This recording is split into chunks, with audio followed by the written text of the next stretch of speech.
Wait for a few seconds. Okay.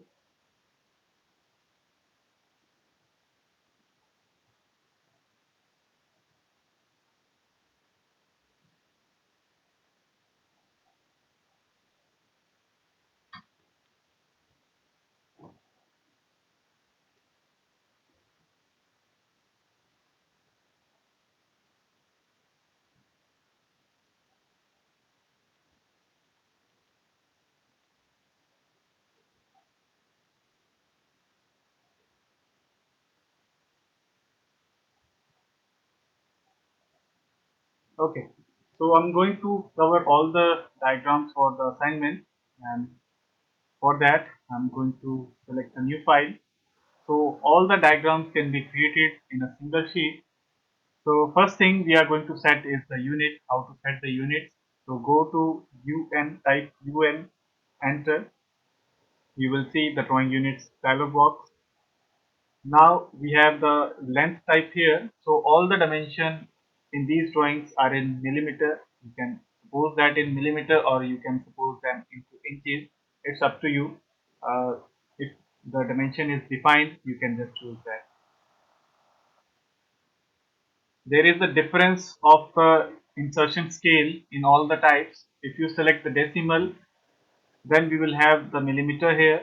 If we select the architectural, then we have to select, you can see the sample output that it is 1 by 2 inches like that. Okay.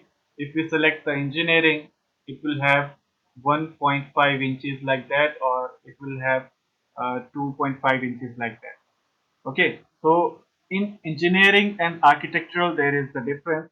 So the difference will be in the visibility of the dimension. Okay, so you can see here in the engineering, you will see here like 2 feet 3.5 inches, and if you select the architectural here, you can see something like 1 feet or 1 by 16 inches like that. So this is the difference in the engineering, sorry, in the decimal. You will have simply the scale of millimeter. In the engineering and architectural, you will have the scale of inches. This will be the difference. Okay, so right now I'm going to use the millimeter and going to use the decimal. Okay, so this is the default unit. You can do that in the mobile also. Okay, I will show you later how to do that in the mobile. So now we have selected the units, we have defined the unit. So the first thing we are going to do is create the drawing. So we have this drawing here. You can see that the drawing is starting from some coordinate system, that is 0 comma 0 is defined. So it will be start from here. So select the line. The first point will be 0 comma 0 like that. After that, we have a straight line of length 2. So for that, I can just turn on the ortho mode. We have the value of 2, type 2, press enter. Now we have a line of length 2 like that. Okay. So next we have the line at an angle. First of all, I'm going to just scale it down. So turn off the ortho, and now you will be able to scale it down. Just move it around a little bit here. Okay. And again scale it down. Okay. So we have this drawing here, and now we have to create it. So now we have created a line. Okay. So you can see that the x and y coordinate will overlap on my line. So we can just move this coordinate system to the side. The coordinate, the origin will remain here, but the symbol will go to the side. So to do that, just go here. You can see some yellow color. Now just select it. Now go to the midpoint and right click. Okay, select the right click. You will get this icon, these icons, and there is the option UCS icon setting. UCS means user coordinate system. So you can see that it is check here the show UPS icon at origin. You can just uncheck it and the object will remove to the side. Okay, so now you have the line here. To create the line at an angle, I have shown you that F12 option. Enable that dynamic input and now use the line from here. Now you can see it is asking for the length. So the length of line is 1.5. Press tab button to switch to the angle and the angle will be 45 degrees. So how to calculate the angle? So right now here is the shape. You can see we have the shape here. We have the angle 90 degree here. If we divide this into quadrant, we can see in here we are currently in the third quadrant and the angle is total 90 degree. So the half angle, this one will be 45. Okay, and this angle will be 45. So if we create extend this line, so this angle will also be 45 degree. Okay, let me zoom in a little bit and now go to the okay. So we got this angle 90, so this half will be 45 degree. If we extend this line further, this is 90 degree angle, so this angle will also be 45 degrees because we have the sum of the triangle will be 180 degree. Okay, so this is 90, this is 45, so this also will be 45, or you can know that you will know that or you know that the opposite angles are similar. So this is 45, then this will also be 45. So now if you see in the first quadrant right here, this is the first quadrant from here to here. So we have 45 here, so this will also be again the 45 degree angle. So we can calculate the angle like this, and we also get the angle here that will be the 45 degree. If we create a quadrant here, we know that this is 0, this is 90, this is 180, this is 270, this line. Okay, so we have the line forward to the 270, so this line will be at an angle of 270 plus 45, that will be 315 degree. Okay, so now we know that the angle will be 45 degree and this will also be 45 degree. So if we just go to the other side and now we can see that again this angle will be 45, this also will be 45. Okay, so the 45 is from the 90 plus 45 and this 45 will be from 0 plus 45. Okay, just divide the line, divide the point in the quadrants and see which quadrant the line is going. So this is the first quadrant, this is the second, this is the third, this is the fourth. So in the first we have 0 to 90 values, so we have a line here, this one, and the angle is defined here, that is 45. So 0 plus 45, the angle will be calculated like that. So now the length of line is 1.5. Okay, so define 1.5 and press tab. Now it is asking for the angle that is from here downside, and we know that the downside angle will again be 45 degree like that. Now we have a straight line, press ortho, go to the dimension 2, go to the above 2, and now just turn off the ortho. This one is 1.5 and the angle will be 135 degree because we are measuring from this origin from here. So this angle will be 145 like this one. You can see the angle also. So now we have to go to this side. So length will be 1.5 and press tab, angle will be 45. So in this way you can create your object. So 2,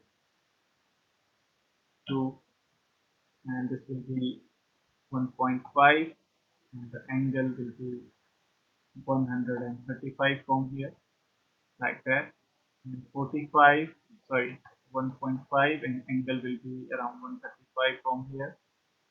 So 2 angle 180 and we have the line at this point, so it will be 2 angle 90. Okay, so again 1.5, the angle will be 45, and 1.5, the angle will be 135, and we can just uh, click here, or we can just close it down so the line or the object can be created. So for the dimension, just go here, dimension, just select the line, and you will see the dimension is here, but you can see that the value of the dimension is very large. So how to scale down the value of the dimension? To do that, just press D, and we will have a command that is dimension style. Press enter, and the dimension style manager will open. Now you can see here the standard is ISO 25 selected by default. You can change the standard from here, or you can edit the standard. Just select the standard, go to the modify. Now don't modify everything, just scale down all the values by just clicking on a single value. You can see here is the fit option. Here is the scale for all the features. So use overall scale is right now 1. I'm just going to define it 0.1. Okay, and select OK. And after that, if you want to apply on this one also, just select it set current. So it will be set as a current dimension style. So with the close, and you will have the value here. So again, re-enter, go to the modify, go to the fit, and change this value. Make it higher if you want to increase the size, make it lower if you want to decrease the size. So click OK, set the current, and close, and the value will be changed. So next we have to define an angle. So select the dimension, select the line like that, select this line like that, and there is the angle. Now I have to select this length, so define it like that, and we have the dimension like that. Clear? Okay, I will show you in the next drawing. Right now I have defined the dimension style manager. Now I will show you how to keep this dimension also, dimension size also, and how to create the new style also. So for that I'm going to import the new drawing. So the new drawing will be this one. Okay, and the scale I need is down somewhere here. So this is the shape. Now I'm going to scale it down again. So this is the drawing. Now we have some circular shape here that is of radius 1. The radius 1 is for outside. You can see a little arrow here. That one is the outside radius, and this is radius 2, that is also for the outside radius. And the gap between is 6. So create a circle with the radius that will be covered in the last session, how you can convert the drawing into PDF. That will be the printing option setup. That will be the last section. Okay, so first of all, define a circle of radius 1 and create a circle. You can also create it here of the radius 2. Okay, select, move this in this direction with the value of 6, or you can just create a circle or create a line from the center, define the direction, and define the value that is 6. Create a circle there with this center and delete the radius 2. After that, select it, delete it, and now I have shown you how to create the line at tangency. So shift right click, we have the tangent here. Shift right click, we have the tangent here, like that. And again shift right click, tangency. Again shift right click, tangency. So this is the shape. Okay. So right now you can see that we have another circle that is 0.2 mm less value in the radius from the outer, and 0.2 offset from here also. So if we subtract zero point 0.2 from 1, that radius will be 0.8. So define the 0.8 radius from here, and if we subtract zero point 0.2 from 2, that will be 1.8. Okay, so 1.8 radius like that. So after that you have to trim this. So go to the trim command, press enter, just select these two, and here is the required shape. After that, define the values. You need the center gap from here. Cross the circle, you will get the center. Then define the radius. Okay, go to the dimension. Define the radius. This is the 2. Define the radius. This is the 1. And select 2 points like this one and this one. You will have the gap from here. Select 2 points. You will have the gap here. To show the center mark, just go like you don't have the center mark here now. Just cross the circle once like that, or you will be able to see the center here. Okay, just cross it, you will get the center here. We have a circle here. Now if I select the line, you will not get the center. Just cross it like that and you will get the center. We can do that with the offset. The offset command will be covered in the today's session.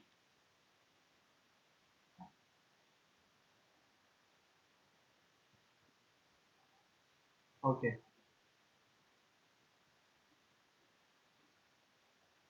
so this is the drawing. Now the third one is the second. The third one will be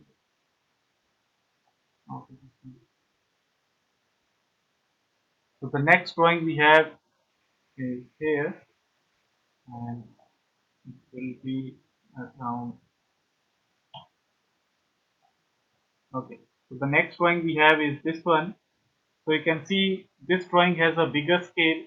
So now we have two circles. I'm going to start from here, this side, that is radius 40 and dia 40. We're going to create a circle here with radius of 40. So you can see the scale is very big. So I'm going to just move the drawing, scale the drawing also like that. I'm going to create the object somewhere here. So we have the radius 40 and we have the diameter 40. So circle with radius 20, I can create the dia 40.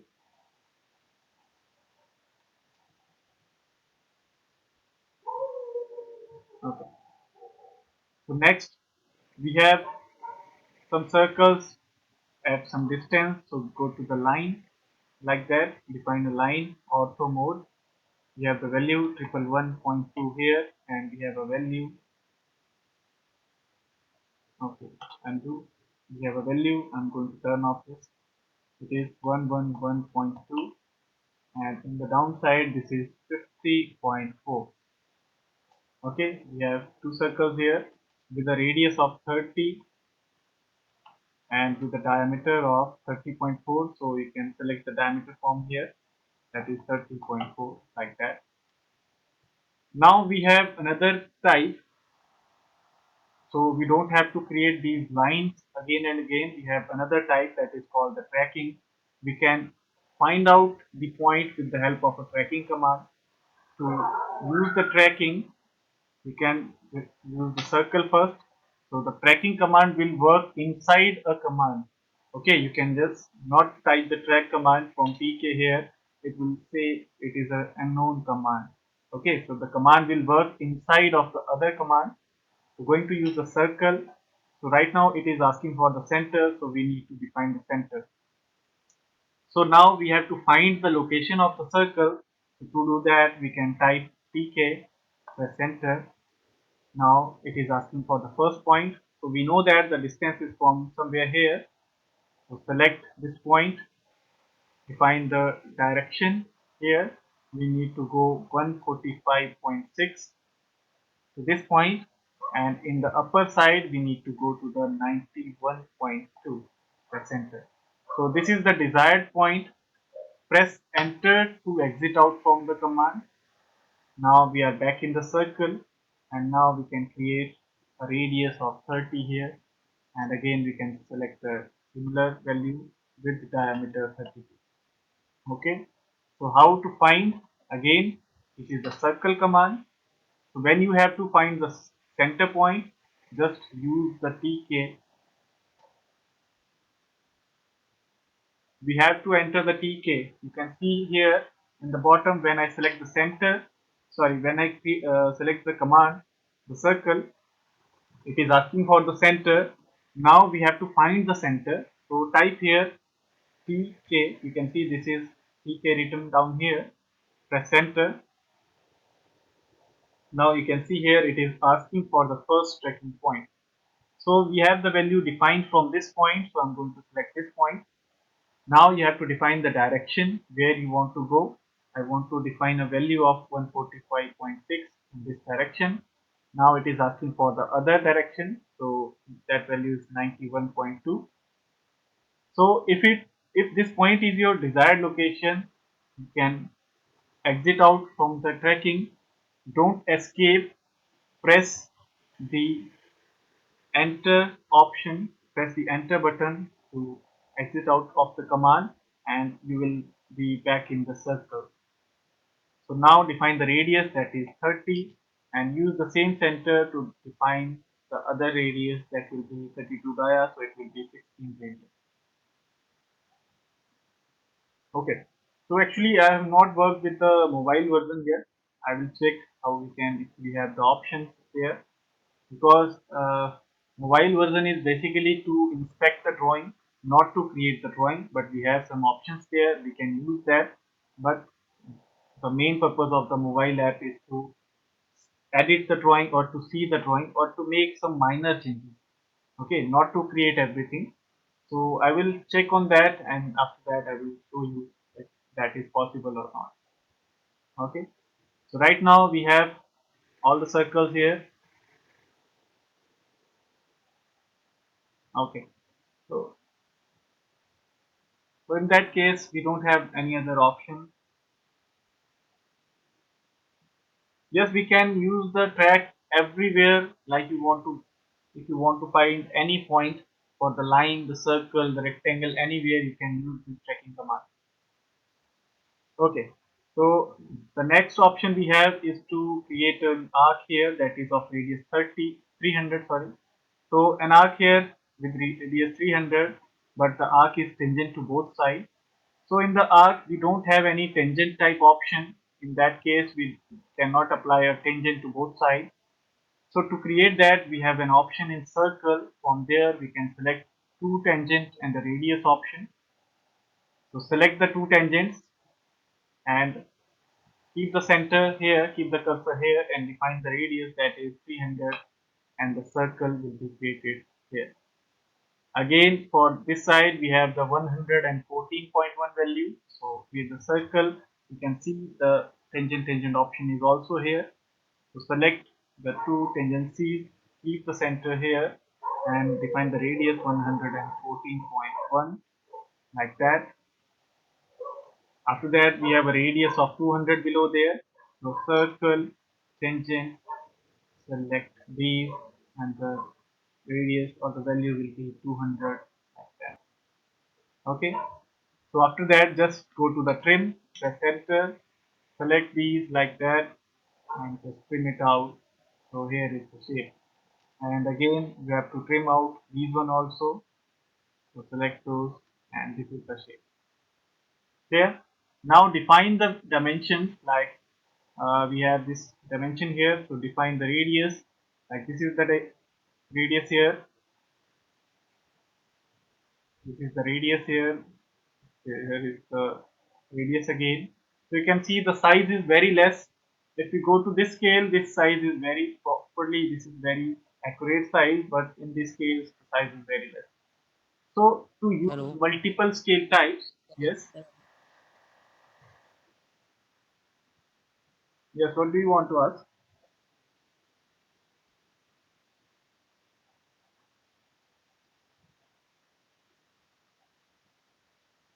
Okay, so to use multiple scale for the dimension, you can just go to the ये DM मेरा here. कड़ा tool है जिद्दां What? Do you have any hello question? हाँ जी sir ये tool केड़ा sir मतलब use करदे पे तुसीं कौन सा टूल पूछ रहे हो आप? यही जो सर सर्कल के लिए यूज हो रहा है सर्कल कमांड सिंपल। हाँ जी सर, हाँ जी। हाँ, सर्कल है ना, सिंपल है। सर्कल ही यूज किया इसमें, जो ये पूछ रहे हो। हाँ जी, हाँ जी, ये ये सर्कल बना के ट्रिम किए ना मैंने, ये देखो। ठीक है सर। ये टेंजेंट सर्कल सर्कल है, यूज कर रहे हैं सर। सर्कल है ना, इसमें ऑप्शन है टेंजेंट टेंजेंट रेडियस। यहाँ से भी देखो सर्कल में ऑप्शन है second last, to tangent and radius. तो सेलेक्ट करो दो ठीक है सर्कल सर, ऐसे, थैंक रेडियस डिफाइन करो 300, ये बन गया। उसके बाद जो ट्रिम किया है, ट्रिमिंग से ये ऐसे हो जाएगा। ओके। ठीक है सर। सर तो मेरा एक डाउट था।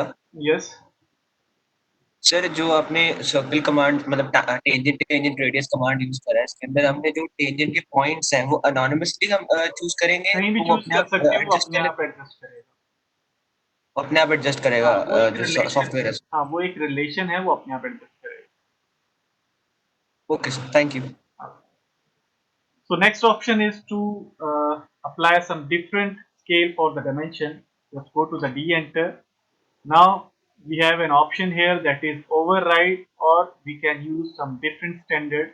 Like I have the current style is ISO. I can just choose the current style to standard now and set it current, and now I can modify its value. I can increase its scale to like 10. Okay, set current and close. Now there is no change in the dimension, you can see, but if I create something now, some dimension here, you can see there is some change. So I want this value to be higher. De-enter, modify, and go to this value. I want that to be around 3 times more. So go to this value 30. Okay, set current and close. So this value will be increased. So delete the dimension that we have applied before this dimension style, and now define the values that you need like that. So this is the one method. Like this you can create your styles. Okay, or the other method is that you can go to the D enter. You can use the ISO also. Going to use the ISO set current. So if you check the dimension first, the size is very low. To increase the size, now we have the option here that is called override. Okay, the first option we have not used the override yet. We have used the style. We can use different style. We can create different style. We can create a new style also, and we can have different values for different styles, so that we can use multiple styles here. Two style, three, four, five. Number of styles you want to use, you can use that. You can create them here. But if you want to just override the value for some time, you can just select the current. Okay, and use the override from here.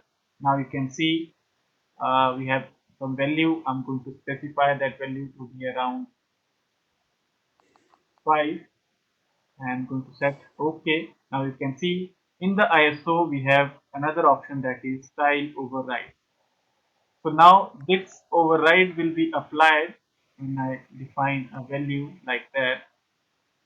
Okay, so after that, if I create any dimension, the override will be used there to define the dimension like that. Okay, so these dimensions were created with the help of the standard style. You can see the zeros here. This is defined through the standard, and this is the override. With that we can change the scale. So here we have a very small scale, here we have a very large scale, and we can use the override like that. Override means you are going to change the values, you are going to override its authority, that the previous value will be overwritten. Overwritten means you have changed the value something, the previous will remain its position, and the new properties or the new values will be there for some time.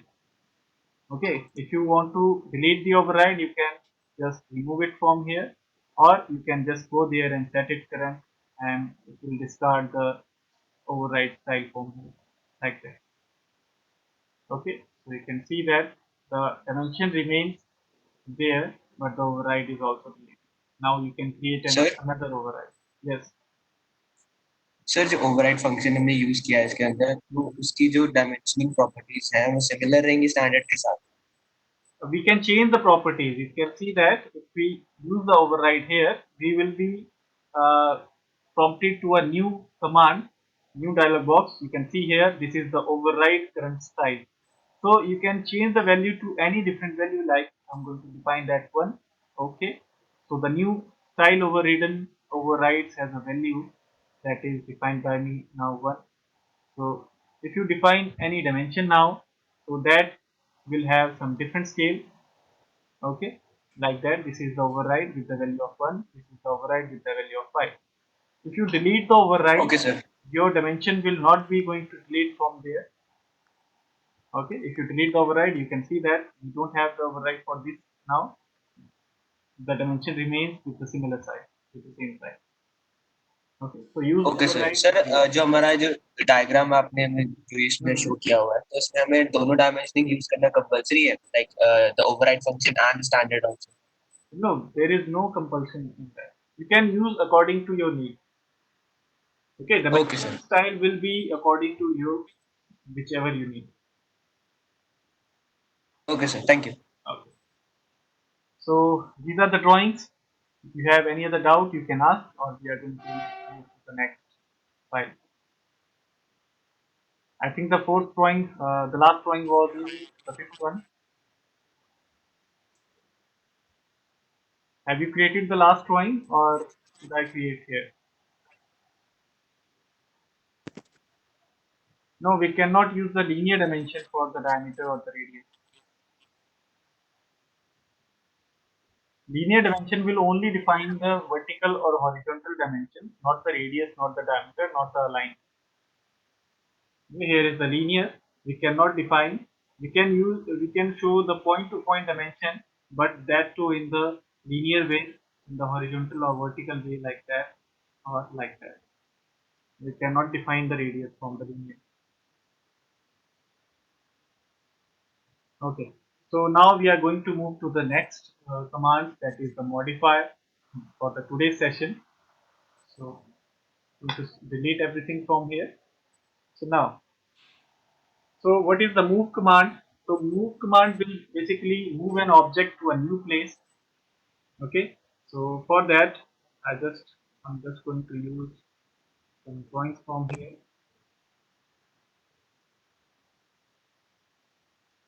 So suppose we have shape here.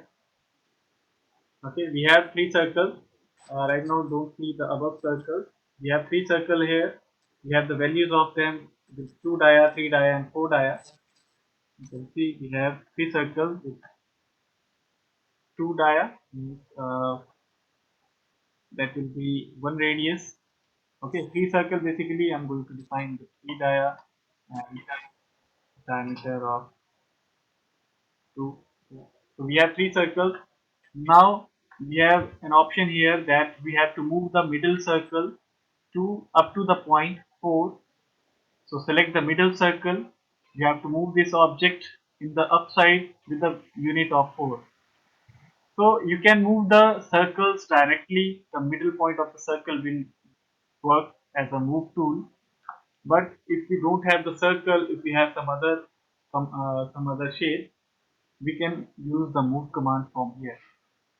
So the shortcut for the move is M, press enter, and we have the option. In that we have to select the object which we want to move. So I want to move this one, press enter, and the command will activate. So now it is asking for the base point. So the base point will work where you have to move the object with some specific uh, point. Like I want to move this circle from, I want to move this point to this location. In that you have to specify the exact base point. So the base point will be this one, and select that point, and the object will be moved to that point. But if you have to move from, if you want to move this point to this location, the base should be this one and the point should be this one. Okay, so the base point will work when you have to select the point manually. But if you want to move with the value, you don't have to select the perfect base point. You can just select the move command. You can click anywhere for the base and you have to simply define the direction for the value where you want to create your move. So select the direction, define the value. I want to move it 4 units like that, so the object will be moved. Okay, and the center object will be moved through 7 points. So go to the move, specify the base. You can select this one or create the move with the help of value. Define the value, that will be the 7. So here is the move. Okay, just move and enter. Select the object, select the base, and where you want to place your object. Define the location. Clear? Okay. So the next option we have is the copy option. If you want to create multiple copies of an object, like I want to create the copies of this object and I want those to be here, here and here. So select the object, go to the copy here or type the command CO, press enter. So the copy is exactly similar to the move. There will be a single difference, that will be the object will be copied instead of moving. So now select the base point. I want to move from here.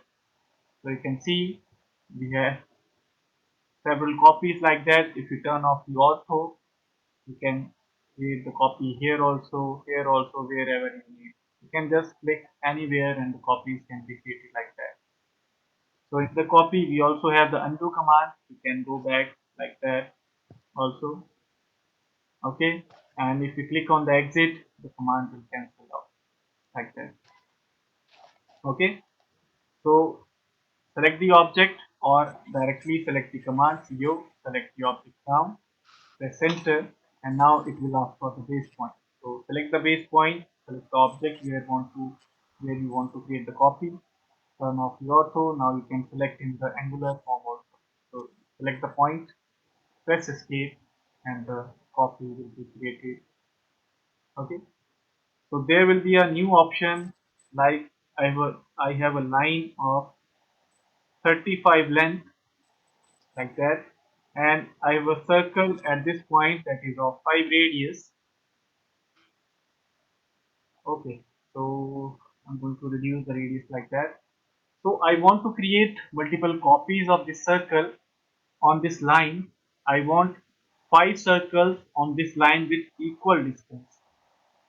Okay, so right now we know the length of this line is 35. If we create 5 equal components, so what will be the between gap? What the gap should be defined for the between? So go to the copy, select the object, select the base. When you select the base, there is an option here that is called array. Okay, till now you have selected like this one, but we can also use the array option to create the number of items. Now it will ask for the number of items. I want 5 objects. Now you can see it is asking for the direction. So I want to create some objects in this direction with a between gap of 7. Type the 7, press enter, and here is the object with some equal gaps. Okay, so right now you can see the gap was 35, the length of the line was 35, and we have 5 objects, and I have defined the gap between gap 7. So why don't the object was created up to this last point? Why the object are only up to this point, not up to the last point? I have 35 gap, I have number of items 5, I have defined the between gap to be 7. So why the objects are only up to here, not up to the end? Can you answer that? Why the objects are only created up to this point, not up to the end, whereas I have specified the number of items 5. the between gap 7, why the objects are up to here. Anyone? Yes, sir. Can you guess why is the column while objects are only located up to this point? I have number of items 5. I have defined the between gap 7. So according to that, if you multiply the 7 with the 5 items, it should be up to 35. We have this length, that is 35 also. So why the objects are created, we So have one not circle having specified. only radius, sir. One circle is using radius, but four circle I are have using not the diameter of the I circle. have not specified the radius. I have specified the between gap. Okay. So the answer for that is because we have the 5 objects and I have specified the between gap. So between gap will be from this point to this point. I have specified that gap to be 7. So in the 5 objects we have only 4 gaps. 1, 2, 3, 4. We have the 4 gaps only. So I have specified the 7 gaps. So 7 into 4 will be up to this point. Okay. So we need to create 6 items to create the 5 gaps. Okay.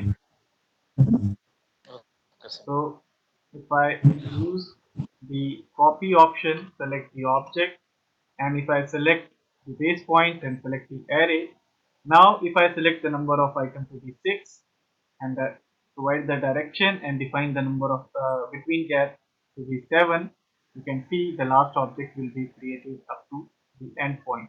Because we have 5 gaps here, 1, 2, 3, 4, 5, and 5 gaps with 7 value will be 7 into 5, 35. So this will be the answer. Okay. So always check the number of items and between the gap, how much gap we have in between. Okay. So use that value.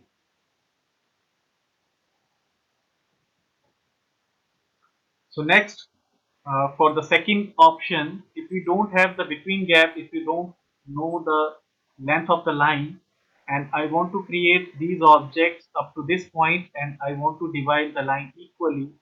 To do that, go to the copy, select the object, select the base.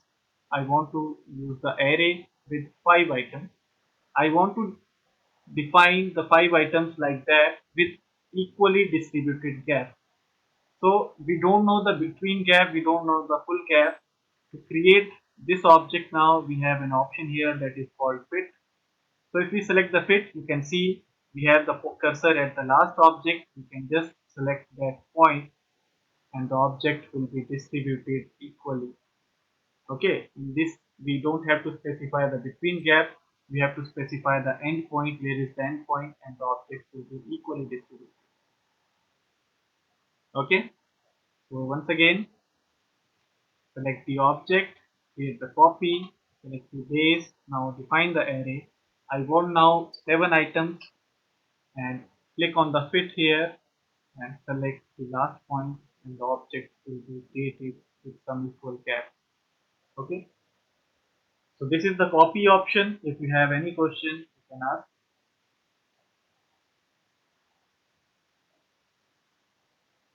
Okay, Shubham Singh, actually, I think we have some people from the south also.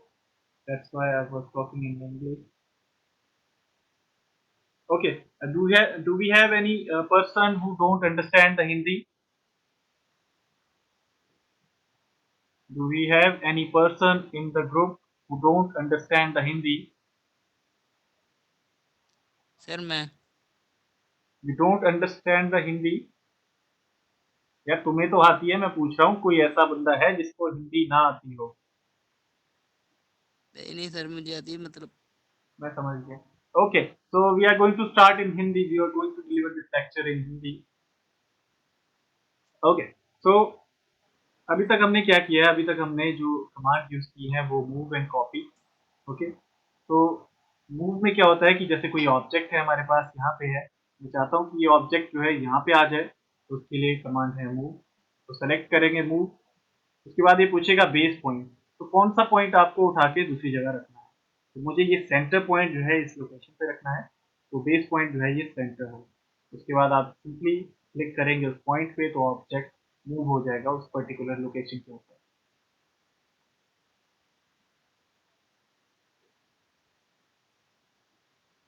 Okay, कोई ऐसा है जिसको हिंदी समझ नहीं आती हो, please अभी बता दो। Okay, the ME82 number OLA25 ME82, do you have any problem?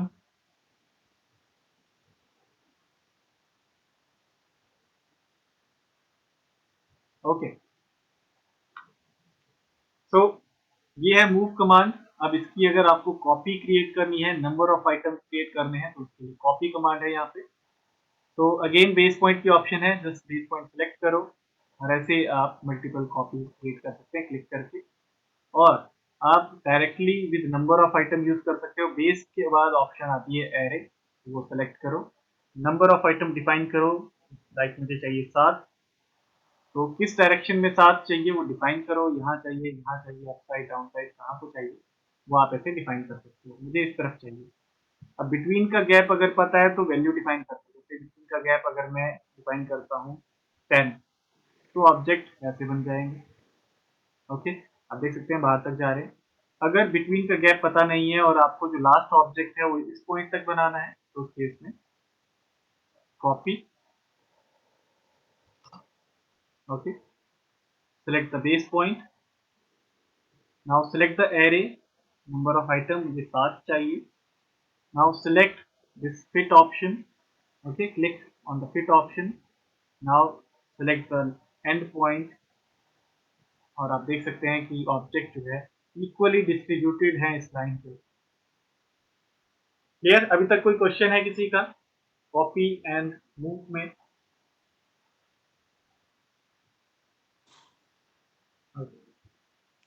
तो नो नेक्स्ट सर। कमांड अब हमारे पास जो है, नो सर।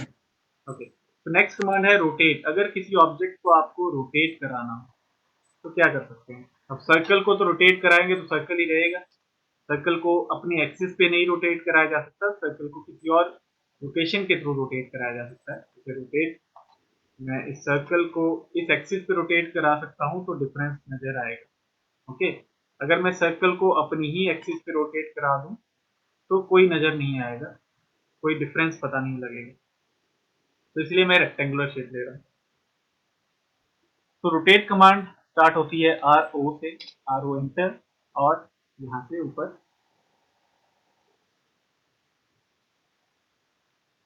तो रोटेट कमांड यहाँ से सेलेक्ट की, तो अब ये अगेन सेलेक्ट ऑब्जेक्ट, कौन सा ऑब्जेक्ट रोटेट कराना है, ये सेंटर।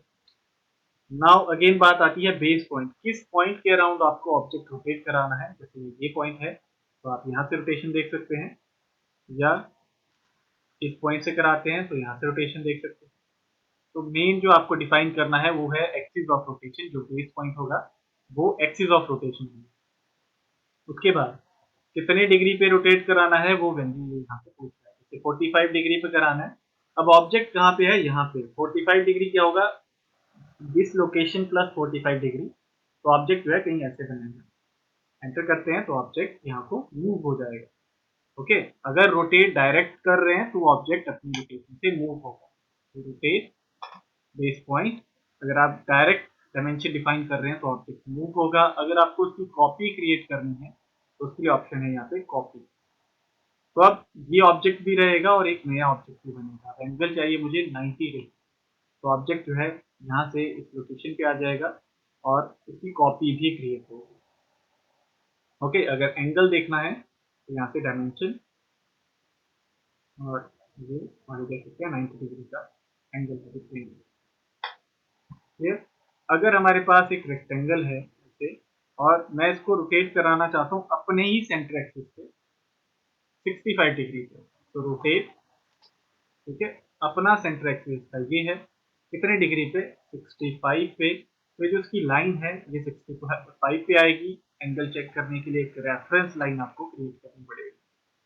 तो डायमेंशन यहाँ से सिलेक्ट करेंगे, यहाँ से सिलेक्ट करेंगे, और ये 65 डिग्री पे रोटेट हो जाएगा। ओके, अगर आपको चाहिए कि जो रोटेशन है उसका एंगल नहीं पता, कि आपके पास ऐसे एक लाइन है और आपके पास ऐसे एक ऑब्जेक्ट है। आप चाहते हैं कि ये जो ऑब्जेक्ट है, ये वाली जो लाइन है, ये पैरेलल हो जाए इसके अलोंग, तो इसको रोटेट करना पड़ेगा। तो रोटेट, तो इस पॉइंट कौन सा, ये वाला, आपको इसको कुछ इस तरह से बनाना है कि इसके पैरेलल हो जाए।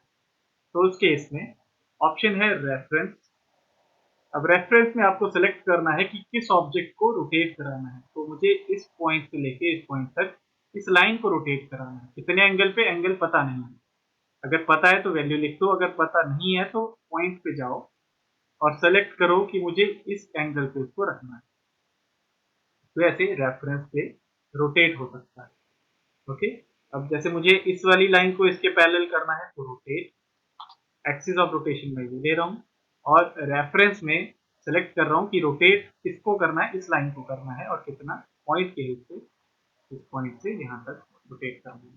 आप देख सकते हैं ये और ये दोनों लाइन पैरेलल। ओके,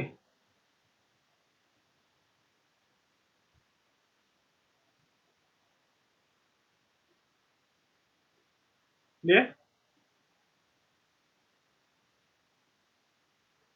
सर हाँ जी, अगर हम सर लाइन बना दिए, जैसे अगर हमें उसे रिसाइज करना है, जब उसे हम सेलेक्ट करते हैं तो सेलेक्ट हो जाता है, जब उसको रिसाइज रिसाइज करने कैसे के करेंगे लिए, सर? रिसाइज के लिए अलग ऑप्शन है, वो नेक्स्ट कमांड है स्केल। अगर कोई ऑब्जेक्ट रिसाइज करना है तो स्केल कमांड से हो सकता है। रेफरेंस वाला जो अभी सिस्टम है ये बेसिकली रोटेशन के लिए है कि अगर कोई ऑब्जेक्ट है आपको रोटेट कराना है किसी ऑब्जेक्ट पे, ठीक है। जैसे कोई ड्राइंग आप क्रिएट कर दिए हो, अब वो आपको रोटेट करानी है। जैसे ये ऑब्जेक्ट है, आपको ये रोटेट कराना है किसी पर्टिकुलर एंगल के ऊपर, ठीक है। जैसे ये ऑब्जेक्ट है, मुझे रोटेट कराना है तो ये इसका रोटेशन है। आप देख सकते हैं कि ये जो इसका सेंटर है यहाँ से यहाँ तक, ये मुझे लेके जाना है, ये कंप्लीट ऑब्जेक्ट लेके जाना है इस डायरेक्शन में। तो उसके इसमें सेलेक्ट किया ऑब्जेक्ट, रोटेट पे गई, बेस पॉइंट सेलेक्ट किया। अब मुझे ये कहीं यहाँ पे लेके जाना है, ऑटो ऑफ करके पहले तो ये कहीं ऐसे लेके जाना है इस एंगल पे जो इसका एंगल है। तो उसके इसमें सेलेक्ट करेंगे रेफरेंस। अब रेफरेंस में हमें सेलेक्ट करना है कि हम एंगल डिफाइन किसको कर रहे हैं। तो मैं ये यहाँ से लेके इस पॉइंट तक का रेफरेंस डिफाइन कर रहा हूँ। ओके, अब कौन सा एंगल डिफाइन करना है, अगर वैल्यू पता है कि ये जो एंगल है इसकी वैल्यू पता है तो वो डिफाइन कर सकते हैं। अगर वैल्यू नहीं पता है, दो पॉइंट मुझे पता है, तो उसके इसमें मैं सिलेक्ट करूंगा पॉइंट। अब यहाँ से दो पॉइंट सिलेक्ट कर दो, जरूरी नहीं है कंप्लीट पॉइंट सिलेक्ट करने, आप स्प्लिट तक भी कर दीजिए, बस उसको डायरेक्शन चाहिए हो। ओके, तो दोनों जो है पैरेलल हो जाएंगे। क्लियर है? समझ आया इतना? रिसाइज के लिए जी अलग सर, ऑप्शन है, समझ आ वो गया। मैं अभी बता रहा हूँ, एक मिनट। ठीक है sir. Okay okay, just a minute.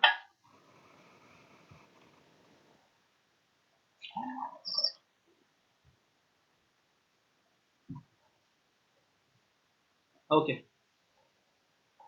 तो नेक्स्ट ऑप्शन है स्केलिंग की, कि आपको किसी ऑब्जेक्ट को बड़ा या छोटा करना है, रीस्केल करना है, तो कैसे कर सकते हैं? ठीक है, तो उसके लिए एक शेप है हमारे पास, एक रेक्टेंगल है 20 बाय 10 का। यहाँ पे डायमेंशन शो करा देते हैं, ये 20 बाय 10 का रेक्टेंगल है। अब मैं चाहता हूँ कि जो रेक्टेंगल है वो डबल हो जाए, मतलब 40 बाय 20 का हो जाए। ओके, तो क्या कर सकते हैं उस केस में? एक तो तरीका, आप इसको सेलेक्ट करो, यहाँ से स्ट्रेच कर दो, डायमेंशन डिफाइन कर दो कितनी, 10, और इसको यहाँ से सिलेक्ट कर दो और डायमेंशन डिफाइन कर दो इसको कितनी, 20। तो ऐसे भी हो सकता है, बट अगर आप चाहते हो कि मैं एक ही बारी में स्केल करूं, मेरे पास ऐसा ऑब्जेक्ट नहीं है, मेरे पास सिंगल, मतलब ये एक्सप्लोडेड ऑब्जेक्ट है समथिंग इस टाइप से। ओके, या कोई ऐसी ड्राइंग है, जैसे मैं एक ड्राइंग जो है इसमें इंसर्ट करता हूँ।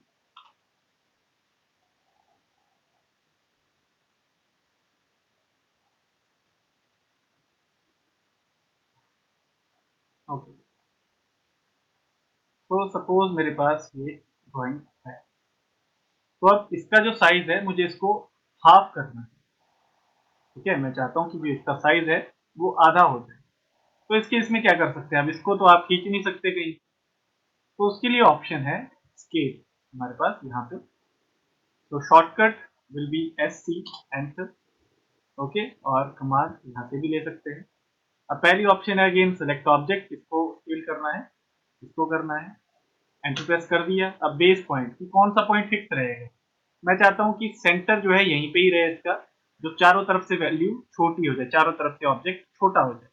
तो बेस पॉइंट इसका सेंटर कंसीडर कर लिया। देखो सेंटर से ही बड़ा होगा, सेंटर से ही छोटा होगा। तो अब स्केल फैक्टर ये पूछेगा, समटाइम ऐसा एरर आ जाता है स्केल फैक्टर पे। पहले मैं इस ऑब्जेक्ट को कर देता हूँ, फिर इसको करता हूँ। तो अब इसको स्केल करना है SC। अब बेस पॉइंट ये रहेगा, मतलब यहीं से ही बड़ा होगा ऑब्जेक्ट, यहीं से छोटा होगा। तो अब पूछता है स्पेसिफाई द स्केल फैक्टर। तो स्केल फैक्टर क्या है कि कितना गुना बड़ा करना है, कितना गुना छोटा करना है। ओके, जैसे 10 को मुझे 20 बनाना है तो क्या हुआ, वो डबल हो रहा है, तो स्केल फैक्टर क्या होगा 2। अगर 10 को 5 करना है तो छोटा हो रहा है, तो स्केल फैक्टर क्या हो जाएगा 0.5। तो बेसिकली स्केल फैक्टर अगर 1 रखेंगे तो वैल्यू में कोई चेंज नहीं आएगा, 1 से ऊपर रहेगा तो वैल्यू इंक्रीज होगी, 1 से नीचे जाएगा तो वैल्यू डिक्रीज होगी। तो जैसे अब 10 का 20 बनाना है तो स्केल फैक्टर 2, तो 2 टाइप करेंगे, एंटर करेंगे, तो देखो 10 का 20 हो गया, 20 का 40 हो गया। अगर स्केल फैक्टर स्केल सेलेक्ट किया, अब देखो बेस में ये ले रहा हूँ, तो अब बड़ा इधर को होगा, छोटा इधर को होगा। ठीक है, अब स्केल फैक्टर, अब मुझे 20 का बनाना है 5, तो स्केल फैक्टर क्या होगा 0.25। ठीक है, क्योंकि चौथा हिस्सा है 5 20 का, 1/4 वैल्यू होगी 20 की 5, तो डिफाइन करेंगे 0.25। तो अब देखिए 20 का बन गया 5 और 40 का बन गया 10। तो इस तरह से आपको स्केल फैक्टर डिफाइन करना है, कुछ भी वैल्यू डिफाइन कर सकते हैं। इसको मैं 4 टाइम्स कर दूं तो 5 का 20 बन जाएगा, 5 × 4 20। तो इस तरह से स्केल फैक्टर काम किया जा सकता है, काम कर सकते हैं स्केल फैक्टर। अब अगर इसको देखें तो ये रेडियस जो है ये है 400, डाया है 400। अब मैं चाहता हूँ कि ये डाया बन जाए 100 का, तो उस केस में स्केल फैक्टर क्या हुआ 0.25, 25% ही रह जाएगा, 400 का 100 25% रह जाएगा, तो स्केल फैक्टर 0.25। तो स्केल लिया, बेस पॉइंट लिया और स्केल फैक्टर। अब देखो यहाँ पे समटाइम ऐसा एरर आता है कि extremely small scale factor ignore. तो कई बार ऐसी दिक्कत आ सकती है। ठीक है, बेस पॉइंट, ओके, ये बार बार एरर आ रहा है। तो कुछ और ऑब्जेक्ट ले लेते हैं, जैसे सर्कल है 400 डाया का, और एक सर्कल है 20 डाया का। ओके, या एक सर्कल है समथिंग ऐसा, डायमेंशन दिखाते हैं, तो 400 डाया का है, समथिंग लाइक दिस। ओके, मैंने रेडियस 400 ले लिया है। क्या एक्सप्लेन करूं ये तो बताओ। ओके, मैं 100 रेडियस ले रहा हूँ, मतलब 200 डाया, और इसके अंदर जो है मैं एक ऑब्जेक्ट बना रहा हूँ लाइक दैट। ठीक है, इसको मैं मूव कर रहा हूँ सेंटर से और रख रहा हूँ इसके सेंटर से। तो अब इसको मैं स्केल करा रहा हूँ, डायमेंशन एक बार शो करा देता हूँ। ये जो है 200 आया है। अब इसको मैं आधा करना चाहता हूँ, तो स्केल फ्रॉम सेंटर, ये सेलेक्ट किया। अब स्केल फैक्टर जो है डिफाइन कर दिया 0.5। तो देखो 200 से 100 पे आ गया। तो ये है स्केल फैक्टर, मतलब स्केल कमांड, किसी भी ऑब्जेक्ट को बड़ा या छोटा करना है तो स्केल फैक्टर। ठीक है, अब इसमें भी हमारे पास कॉपी ऑप्शन है, इसमें भी हमारे पास रेफरेंस ऑप्शन है। तो रेफरेंस कैसे काम करती है, तो उसके लिए जैसे मैं चाहता हूं कि जो ये ऑब्जेक्ट है, ये जो लाइन है, इसकी जो लेंथ हो जाए वो 20 की जगह 25 हो जाए। तो अगर अब 20 का 25 निकालना हो तो स्केल फैक्टर निकालना थोड़ा सा मुश्किल भी हो सकता है कई बार। ठीक है, 20 का 25 तो चलो फिर भी कई लोग निकाल लेंगे। जैसे 200 की वैल्यू है, उसका आपको इंक्रीमेंट करना है वहां पे 8.7 का इंक्रीमेंट करना है, तो वो कैसे करना है। तो जैसे इस केस में मुझे 20 से ये 27.5 करना है, ये हाइट, और मैं चाहता हूँ कि जो इसकी एस्पेक्ट रेशियो है, ये जो शेप है, ये कांस्टेंट रहे। ठीक है, तो उस केस में सेलेक्ट स्केल। ठीक है, तो अब बेस पॉइंट सेलेक्ट किया यहाँ से। ठीक है, अब स्केल फैक्टर अगर डिफाइन करेंगे तो पता नहीं, 20 का 27.5 बनाना है तो पता नहीं स्केल फैक्टर कितना है। तो हमारे पास ऑप्शन है रेफरेंस। अब रेफरेंस क्या है कि मुझे इसको चेंज करना है, इस हाइट को, यहाँ से यहाँ से कितना बनाना है। ये जो हाइट है मुझे चाहिए 27.5। तो आप देख सकते हैं कि जो उसका साइज है वो 27.5 हो गया। और जो 40 था वो अपने आप इंक्रीज हो गया 55 से यहाँ। ओके, तो 20 में 7.5 का इंक्रीमेंट हुआ तो 40 में कितना का होगा, 15 का इंक्रीमेंट होगा तो 40 से 55 हो जाएगा। ठीक, तो थोड़ा दोबारा दस्यो।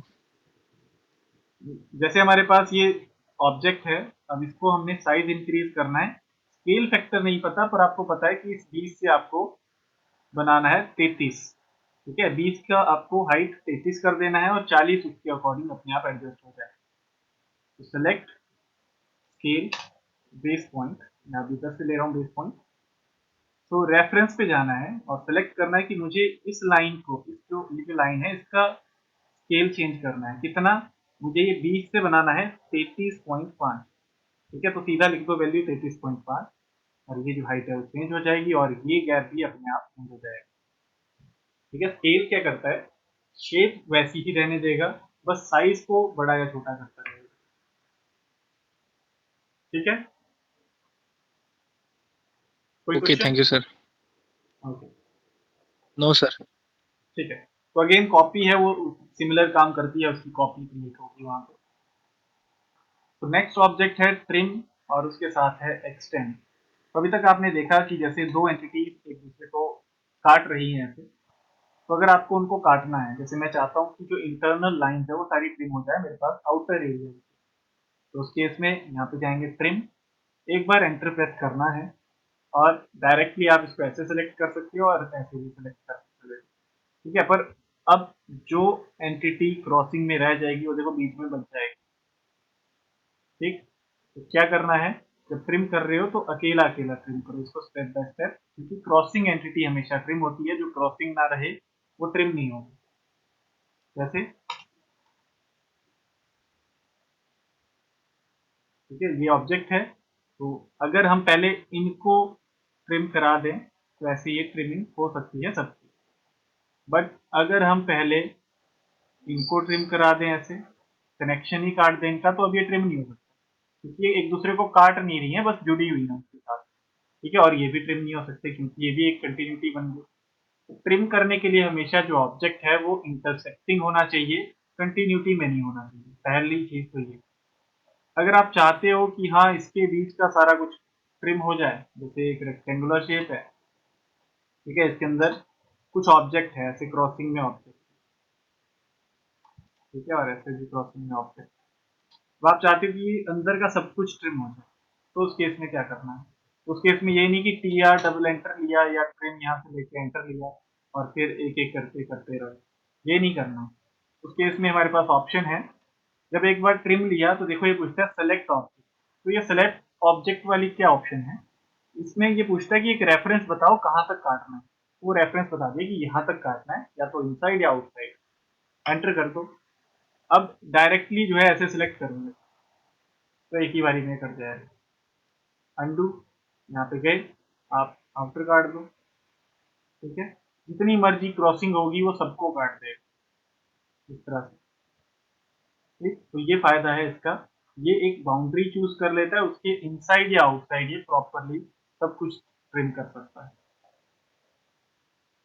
क्लियर? तो इसका यूज जरूरी नहीं, ज्यादा नहीं होगा, समटाइम इसका यूज आता है, मोस्ट ऑफ द टाइम आपको वो टी आर डबल एंटर करके ही ट्रिम कराना है, बस ऐसे सिलेक्ट करना है टी आर डबल एंटर।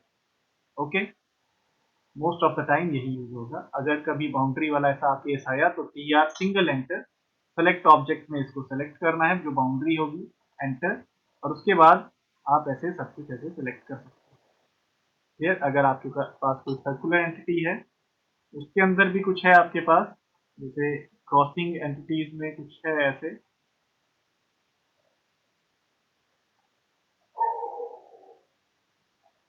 ठीक है, अब सारा इनसाइड ट्रिम करना है तो T R single enter, boundary select की, एंटर, और अंदर वाले सारे ऑब्जेक्ट ऐसे सेलेक्ट कर दिए, ये ट्रिम हो जाएंगे। क्लियर है? तो ट्रिम के साथ ही हमारे पास एक और ऑप्शन भी है, वो है एक्सटेंड, ट्रिम की अपोजिट। ठीक है, एक्सटेंड में क्या होता है कि ऑब्जेक्ट एक्सटेंड किया जा सकता है, जैसे मैं इसको सेलेक्ट करूँ, देखो एक्सटेंड में भी सिमिलर ऑप्शन है, अगर एक्सटेंड लेके एक बार एंटर प्रेस कर दिया तो आप सिंगल सिंगल इसको एक्सटेंड कर पाओगे। ठीक है, बट जब एक एंटिटी आगे आ जाती है। जैसे अब इसके आगे ये आ गया तो एक्सटेंड सिर्फ यहीं तक होगा, एंड तक नहीं होगा। तो उस केस में अब कैसे एक ही बारी में करना है, तो सिमिलर ऑप्शन, एक्सटेंड पे गए, एक एंटर यूज किया, अब वो बोल रहा है सेलेक्ट ऑब्जेक्ट, मैंने बोल दिया कि इस ऑब्जेक्ट तक मेरे को एक्सटेंड करना है, तो प्रेस एंटर। तो अब डायरेक्टली देखो इसको सेलेक्ट किया ऐसे तो सीधा एंड तक, अब इसको सेलेक्ट किया तो देखो सीधा एंड तक, तो ये डायरेक्ट जो है हो जाएगा। ठीक है, दो ऑप्शन है, या तो आप कमांड यहाँ से लो, तो जो यहाँ से सेलेक्ट करते हो, एक क्लिक करते हो तो ये एंटर हो जाता है। ठीक है, उसके बाद जब ये सेलेक्ट पूछता है तो एक और एंटर प्रेस करना होता है। अगर आप शॉर्टकट ले रहे हो टी आर, तो कमांड एक्टिवेट करने के लिए एंटर प्रेस करना पड़ेगा। अब ये पूछ रहा है, सॉरी, टी आर, एक बार एंटर लिया तो ये पूछ रहा है सिलेक्ट ऑब्जेक्ट, तो फिर एंटर प्रेस किया तो आगे ऑप्शन आते हैं। ओके, तो टी आर के साथ दो बार एंटर प्रेस करना है, और यहाँ से लेने के बाद एक बार एंटर प्रेस करना है, तो बात एक ही होगी। बेसिकली जब आप इन ऑप्शंस पे पहुंच जाओ तो उस केस में आप वैसे करा सकते हो। ये वाले, ठीक है, ये वाले पिन की बात कर रहा हूँ। ओके, तो ये है ट्रिम और एक्सटेंड, सिमिलर काम करती हैं। या तो आप सिंगल सिंगल ट्रिम करा लो, जैसे T R double enter, single single trim करा लो ऐसे, या आप एक्सटेंड करा सकते हो, E X double enter, single single extend हो सकता है। ठीक है, अगर एक ही बारी में करना है तो वही टी आर लेके एंटर, बाउंड्री सेलेक्ट कर दो ऐसे, और एक ही बारी में सबको सिलेक्ट कर दो ऐसे, तो ट्रिम हो जाएगा। ये ऑब्जेक्ट इसलिए नहीं हो रहा क्योंकि अब क्रॉसिंग में नहीं है, ये दो लाइंस अलग है हमारे पास। और अगर आप एक्सटेंड इकट्ठा ही करना चाहते हो तो ये एक सिंगल एंटर, बाउंड्री लो दीजिए, एंटर प्रेस करो, एक बार इनको ट्रिम एक्सटेंड करा दो, एक बार इनको एक्सटेंड करा दो, इनका सारे एक्सटेंड हो जाएंगे।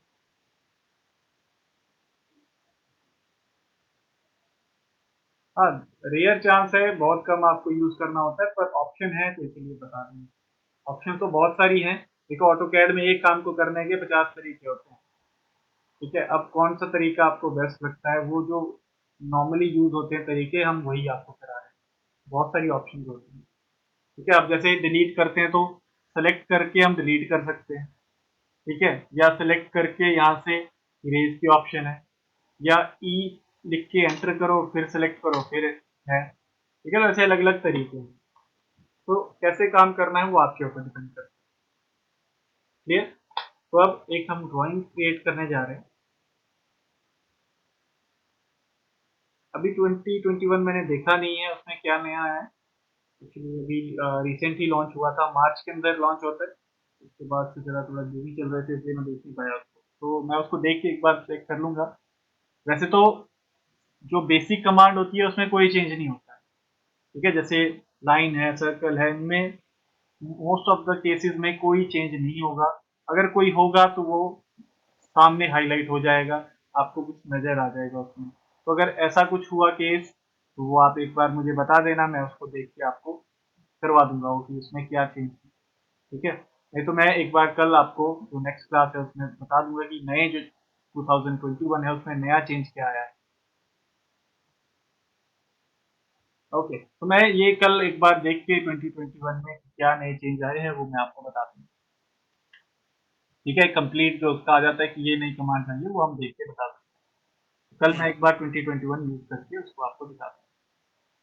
ओके, तो नेक्स्ट कमांड जो है अब हमारे पास वो है फिलेट एंड चैम्फर। तो अब मैं कुछ ड्राइंग जो है इसमें यूज करने जा रहा हूँ। तो जैसे हमारे पास ये एक ड्राइंग है। ओके, सो अब इस ड्राइंग में अगर आप देखेंगे तो कुछ शेप्स हैं, लाइंस हैं, कुछ सर्कुलर एंटिटीज हैं। तो अब जो बिटवीन का गैप है फ्रॉम टॉप टू बॉटम वो है 5 का, और फ्रॉम फ्रंट टू एंड वो गैप है 8 का। तो अगर हम एक रेक्टेंगल बनाएं, आर ई सी, रेक्टेंगल बना दे विद डायमेंशन, लेंथ है 8 की और विड्थ है 5 की। ठीक है, अब ये बहुत छोटा बन गया है, तो उस केस में इसको मैं स्केल कर देता हूँ, या मैं जस्ट यहाँ से खींच देता हूँ इसको समथिंग इस पॉइंट तक, और मूव करा देता हूँ यहाँ से, इसके पास रख देते हैं। ओके, और छोटा करना हो तो और कर सकते हैं, इसको और जितना सारा। तो ये हमारे पास शेप है, एक रेक्टेंगल बना दिया मैंने 5 बाय 8 का। अब इस पे जो है हमारे पास कॉर्नर जो है सर्कुलर है, मतलब फिलेट लगी है, बट रेडियस कोई नहीं गिवन। अब नीचे रेडियस गिवन है कि यहाँ पे रेडियस 1 का है, पर वो 2 लिखा है आगे। इसका मतलब है कि दो जगह 1 का रेडियस है। जब भी वैल्यू डैश के साथ हो, जैसे यहाँ पे है 2-R1, तो उसका मतलब है दो जगह है और रेडियस 1 का है। ठीक है, तो एक ये साइड होगी, एक ये साइड होगी। अब ऊपर के लिए हमारे पास वैल्यू नहीं दी है, जो 0.5 है वो बिटवीन वाले के लिए। तो यहाँ पे क्या गैप है, तो उसको देखने के लिए अगर आप यहाँ जाएं, ये डेढ़ देखें, ये देख सकते हो कि इस पॉइंट से इस सेंटर तक का गैप है, तो ऑब्वियस है कि रेडियस भी इतना ही होगा। ठीक है, सेंटर से आपको कोई गैप गिवन है कोऑर्डिनेट का, तो रेडियस भी वही चीज। ठीक है, तो इसका रेडियस 1.5 है, इसका रेडियस 1 है। तो फिलेट कमांड अब हम कैसे यूज करते हैं, या तो यहाँ से ले लो, या फिलेट एफ एंटर से यूज होती है। उस केस में जो मेन थिंग है वो है रेडियस। रेडियस हमें डिफाइन है 1। अब 1 किस जगह है, एक तो यहाँ पे है। ठीक है, अब देखो कमांड जो है कैंसिल होगी, तो फिर फिलेट लिया एफ एंटर, रेडियस जो है 1 का है वो यहाँ पे। ठीक, अब फिर कमांड कैंसिल होगी। तो कमांड अगर मल्टीपल टाइम एक साथ चलानी है तो उसके लिए क्या करना है, जब फिलेट लेते हो तो ऑप्शन यहाँ से मल्टीपल ऑन कर दो। ठीक है, मल्टीपल सिलेक्ट कर दिया, देखो आ गया। अब रेडियस डिफाइन कर दिया 1.5 का। अपना माइक ऑफ कर लो एक बार। ठीक है, 1.5 का रेडियस। अब देखो ये दो लाइन सेलेक्ट की तो कमांड कंटिन्यू में है, ये दो सेलेक्ट कर दी। क्लियर?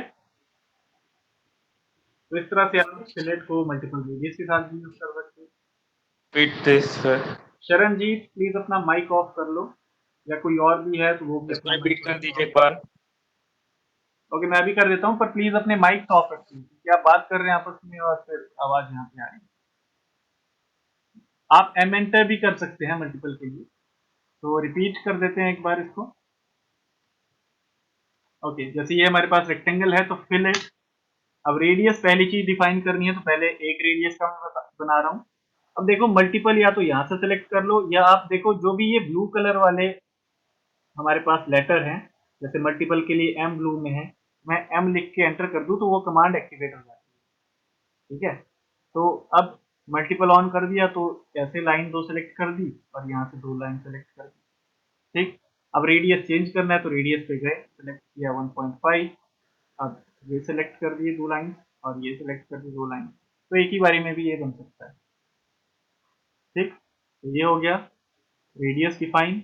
अब उसके बाद हमें बोला है कि उसी सेंटर पे हमारे पास दो सर्कल है, जो रेडियस है वो 1.5 का है।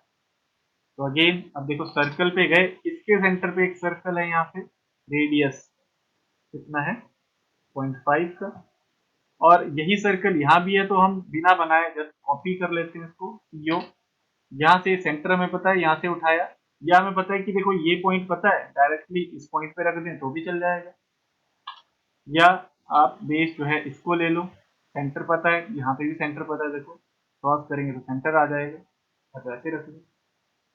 तो बहुत सारे तरीके हैं उसको यूज करने के। ये बन गया। देखो अब लाइन जो है, एक तो क्वाड्रेंट टू क्वाड्रेंट, एक इस क्वाड्रेंट से इस क्वाड्रेंट है, तो लाइन इस वाले क्वाड्रेंट से यहाँ जा रही है और सेंटर वाले क्वाड्रेंट से यहाँ जा रही है, इस क्वाड्रेंट। और अगेन अब ट्रिम कमांड पे गए, टी आर डबल एंटर, इसको ट्रिम करा दिया और इसको ट्रिम करा दिया। ठीक है, तो बन गई ये शेप। क्लियर? अब बात आती है इसके नीचे वाले बॉक्सेस की। तो यहाँ देखेंगे तो बिटवीन का गैप जो है वो 2 का है, ये हमें बीच में गैप क्रिएट करना है, वो 2 का गैप। और उसके बाद जो ये हाइट है वो है 1 की, यहाँ डिफाइन है साइड में, 1 का ये गैप है और 1 की ऊपर गैप है, और ऊपर 1-1 के ही चारों तरफ गैप है। तो क्या कर सकते हैं, कैसे बना सकते हैं गैप, इसको कैसे काट सकते हैं यहाँ से। तो उसके लिए अब हमारे पास एक कमांड है, उसको बोलते हैं ऑफसेट। तो मैं क्या करता हूँ, लाइन लेता हूँ एक। अब जब भी हम ऑब्जेक्ट सेलेक्ट करते हैं तो देखो मिड में भी पॉइंट है, हमारे पास मिड पॉइंट भी होता है। तो जब एक लाइन ले रहा हूँ तो मैं मिड पॉइंट जो है सिलेक्ट कर सकता हूँ ऐसे, ये मिड पॉइंट है। तो एक लाइन बना दी कितने की, एक। ठीक है, एक गैप है हमारे पास, तो अब एक की लाइन बना दी। अब मेरे पास जो गैप है ये वाला, तो देखो ये जो गैप है यहाँ से यहाँ, ये यहाँ पे डिफाइंड है 2। तो मैंने क्या किया, बीच में एक लाइन बना दी कितनी, इसके बराबर, एक लेंथ की मैंने यहाँ पे लाइन बना दी। ठीक है, मैंने यहाँ पे इतनी लाइन बना दी ऐसे। तो अब मैं क्या करूँगा, एक कमांड यूज करूँगा जो है ऑफसेट। हमारे पास यहाँ पे कमांड है, सॉरी यहाँ इसके नीचे है, और शॉर्टकट है उसका ओ एंटर। तो ये ऑफसेट आ गई। अब मैं यही लाइन जो है यहाँ कहीं बना सकता हूँ कुछ डिस्टेंस पे ऑफसेट की हेल्प से। कितने डिस्टेंस पे, मुझे एक का गैप चाहिए क्योंकि बिटवीन का गैप 2 है, तो एक इस तरफ एक उस तरफ। इसको सेलेक्ट किया तो देखो एक डिस्टेंस यहाँ आ गई लाइन, फिर सेलेक्ट किया एक डिस्टेंस इधर आ गई लाइन। जहां भी कर्सर लेके जाओगे जैसे ऑफसेट कमांड ओ एंटर। ठीक है, यहाँ से ऑफसेट डिस्टेंस कितना, एक का, इस लाइन का, इसका। डायरेक्शन कहाँ को, आप डायरेक्शन फ्लिप कर सकते हो, तो एक इधर चाहिए एक इधर चाहिए। ठीक, ये बन गई 2 लाइंस। अब बीच वाली लाइन जो है मुझे नहीं चाहिए तो वो डिलीट कर। ठीक है, अब ये भी नहीं चाहिए तो ट्रिम किया डबल एंटर और इसको काट दिए। उसके बाद देखो यहाँ पे लाइन है वो 1 mm पीछे जा रही है, टोटल 4 का गैप है, तो 1 mm हम नीचे भेज देते हैं इसको 1 लिख के। और अगेन ऑर्थो ले रहे हैं F8 और 1 mm ऊपर। अब उधर को 4 का गैप है, नीचे को 1 का गैप है, और यहाँ को इस पॉइंट पर तो देखो आ गया। ठीक है, यही शेप है, ये रिक्वायर्ड है। तो अब अगेन लेबलिंग करेंगे, मिरर कर सकते हैं, मिरर अभी करेंगे इसके बाद कैसे मिरर कर सकते हैं इसको। तो अब उसके बाद हम डायरेक्ट जो है इसकी लेबलिंग करेंगे, लेबलिंग मतलब डायमेंशन। तो अब देखो इस लाइन को सेलेक्ट करो तो डायमेंशन यहाँ पे इतनी आ रही है 2.5, क्योंकि ऑब्जेक्ट इतना ही बचा अभी लाइन का। तो अगर बिटवीन का गैप दिखाना हो तो आप ऐसे कोई पॉइंट ले सकते हो कि इस पॉइंट से इस पॉइंट की, यहाँ कोई पॉइंट होगा वहां का गैप चाहिए 5 आ। अगेन इस पॉइंट से इस पॉइंट का गैप दिखाना है, वो 8 आ गया। तो डायमेंशन साइज छोटा किया, डी एंटर। अब ओवरराइड जो है मैंने रिमूव कर दिया यहाँ से, राइट क्लिक डिलीट, यस। अब आईएसओ की जगह आईएसओ को मैंने सेट करंट कर दिया यहाँ से, क्लोज। और जो डायमेंशन है वो फिर से ड्रॉ करते हैं एक बार। ठीक है, देखो यहाँ से ऐसे आ रहा है, तो इस पॉइंट से लेके इस पॉइंट का गैप 8, और इस पॉइंट से लेके इस पॉइंट का गैप 5। अब यहाँ पे जो गैप गिवन है वो रेडियस नहीं है, वो यहाँ से इस पॉइंट से यहाँ का गैप गिवन है वो 1.5 का है, और रेडियस जो है इसका गिवन है 0.5 का है ऐसे। ठीक, गैप जो है यहाँ से इस पॉइंट का ऐसे गिवन है। तो ऐसे सारे जो डायमेंशन है वो डिफाइन कर दो, पॉइंट टू पॉइंट या अकॉर्डिंग टू ऑब्जेक्ट, सब कुछ ऐसे डिफाइन कर दो। ठीक, यहाँ पे ये रेडियस है ये 1 का, तो ये इसकी लेबलिंग। ओके, तो अब दूसरा तरीका क्या था इसको बनाने का, मैं अभी लेबलिंग को हटा रहा हूँ। अब किसी ने कहा कि मिरर कर सकते हैं, तो मिरर क्या कमांड है, वो क्या करती है, जैसे हमारे पास ये ऑब्जेक्ट है, अगर मुझे इसका अपोजिट बनाना है, ठीक है, तो मैं क्या करूंगा कि जैसे मुझे यहाँ से इतना गैप ये है, इस लाइन के दूसरी तरफ बनाना है। सपोज ये शीशा, ये इसको अगर शीशे में देखेंगे तो अपोजिट दिखेगा। तो ऑब्जेक्ट सेलेक्ट किया, कमांड है मिरर यहाँ पे, और शॉर्टकट है MI एंटर। तो अब मिरर लाइन पूछ रहा है, तो ये मिरर लाइन ऐसे मिरर सेलेक्ट कर दो, तो उसके बाद देखो उल्टी इमेज बन गई। अभी भी कमांड कंप्लीट नहीं है, ये पूछ रहा है इरेज सोर्स, इसको डिलीट करना चाहते हो, नहीं मतलब नो, तो ये जो है कमांड उससे क्रिएट हो जाएगी। ठीक है, समझ आया मिरर। अब अगर हम इसको ही यहाँ से बनाना चाहते हैं कि ये नहीं बनाया, सपोज ये बनाया मैंने और बीच में मेरे पास लाइन है यहाँ पे, ठीक है, मैं कमांड यूज कर रहा हूँ, मैं अभी आपको बताने जा रहा हूँ। तो मेरे पास सेंटर लाइन है, मैंने ऐसे बना दिया, तो इसको मैं मिरर कर सकता हूँ, सेलेक्ट किया मिरर MI, और यहाँ से जो है इसको सेलेक्ट कर दिया ऐसे, ठीक है, और नो पे क्लिक कर दिया, तो ये ऐसे बन गया। बाद में वापस जो है इस लाइन से इसको जोड़ दो और फिर इसको डिलीट कर दो। तो आप ऐसे भी इसको बना सकते हो। तो बहुत सारे तरीके हैं बनाने के, मिरर भी यूज किया जा सकता है। तो ये यहाँ पे डायग्राम कंप्लीट बनाया जाता है। ठीक है, कोई क्वेश्चन है किसी का इस पॉइंट तक?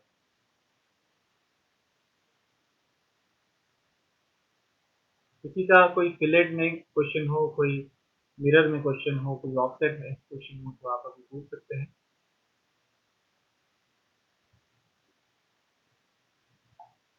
ओके, तो नेक्स्ट कमांड, अब हमने ऑफसेट यूज किया था, तो ऑफसेट का क्या काम है? जैसे हमारे पास एक रेक्टेंगल है, तो मैं चाहता हूं कि इस रेक्टेंगल का ऑफसेट लग करने का 1 mm का, मतलब 1 यूनिट का ऑफसेट लग जाए। तो offset command, okay, offset O enter. ठीक, तो ऑफसेट यहाँ से भी लिया जा सकता है, ओ एंटर से भी लिया जा सकता है। पहली चीज जो पूछेगा वो है ऑफसेट डिस्टेंस, कितने का? 1 का। एंटर। अब सिलेक्ट करो ऑब्जेक्ट को, और किस तरफ को ऑफसेट चाहिए, इनसाइड या आउटसाइड? देखो जिधर कर्सर जाएगा वहां पे ऑफसेट क्रिएट हो, तो इनसाइड है या आउटसाइड? ठीक है, अगर आपका ऑब्जेक्ट जो है उस पर, जैसे ये ऑब्जेक्ट है, देखो ये सारा सिंगल सिंगल है, अगर हम सिंगल सिंगल ऑब्जेक्ट का ऑफसेट लेने लगे, जैसे इसका ऑफसेट ले रहे हैं, तो यहाँ से देखो ये इनसाइड है या आउटसाइड, ऐसे बनेगा। देखो ये शेप का ऑफसेट यही रहेगा। अब ये सिंगल था तो इसको आप ऐसे ऑफसेट कर सकते हैं, इसका ऊपर बनेगा। ठीक है, अगर हम इसको जोड़ दें, सारे को सेलेक्ट करें और जोड़ दें ज्वाइन से, जे एंटर, तो ज्वाइन ये अलग होगा और ये अलग होगा। तो ऑफसेट लें 0.2 का और ऑब्जेक्ट सेलेक्ट करें, यहाँ से देखो ये इनसाइड का ऑफसेट है, ये आउटसाइड का ऑफसेट। तो किस तरफ आपको ऑफसेट चाहिए वहाँ पे सेलेक्ट कर दो और ऑब्जेक्ट क्रिएट हो जाएगा। ठीक है, स्ट्रेच कमांड मैंने करा, ओके, आई थिंक करा तो दिया स्ट्रेच कमांड मैंने। चलो अभी देखते हैं, अभी करते हैं स्ट्रेच। अभी एरे भी पेंडिंग है हमारे पास, तो अब इस तरह से आप इसको ऑफसेट क्रिएट कर सकते हैं। तो नेक्स्ट कमांड जो हम कवर करने वाले हैं वो है एरे, सॉरी, स्ट्रेच। अब इससे पहले किसी का कोई क्वेश्चन हो तो अभी पूछ लो, फिर आगे करते हैं क्या। हमारे पास 26 मिनट्स हैं, जल्दी से कोई क्वेश्चन है तो पूछ लो। रोटेट विद एंगल, ओके, तो हमारे पास यहाँ पे एक एग्जांपल है। ठीक है, तो हमें ये शेप बनानी है और इसको जो है रोटेट करना है। तो सर्कल है, एक डायमीटर 4 का है, और एक लाइन है इसके क्वाड्रेंट से 5 लेंथ की लाइन। ठीक है, इसके क्वाड्रेंट से इस डायरेक्शन में 5 लेंथ। ओके, उसके बाद क्या है कि हमारे पास ये एरो जो है, ये एक का गैप है यहाँ से और एक का ही विड्थ है। तो अगर मैं लाइन में यहाँ से ट्रैक कर लूँ पीछे, पीछे इस पॉइंट से मैं एक पीछे जा रहा हूँ, ठीक है, और खत्म कर रहा हूँ, और टोटल गैप 1 है बोथ साइड, तो हाफ वैल्यू 0.5। ठीक है, और हाफ वैल्यू 0.5 इस साइड को। ठीक, अब लाइन बना दे डायरेक्टली यहाँ से यहाँ पे और यहाँ से यहाँ पे, तो ये बन गया एरो।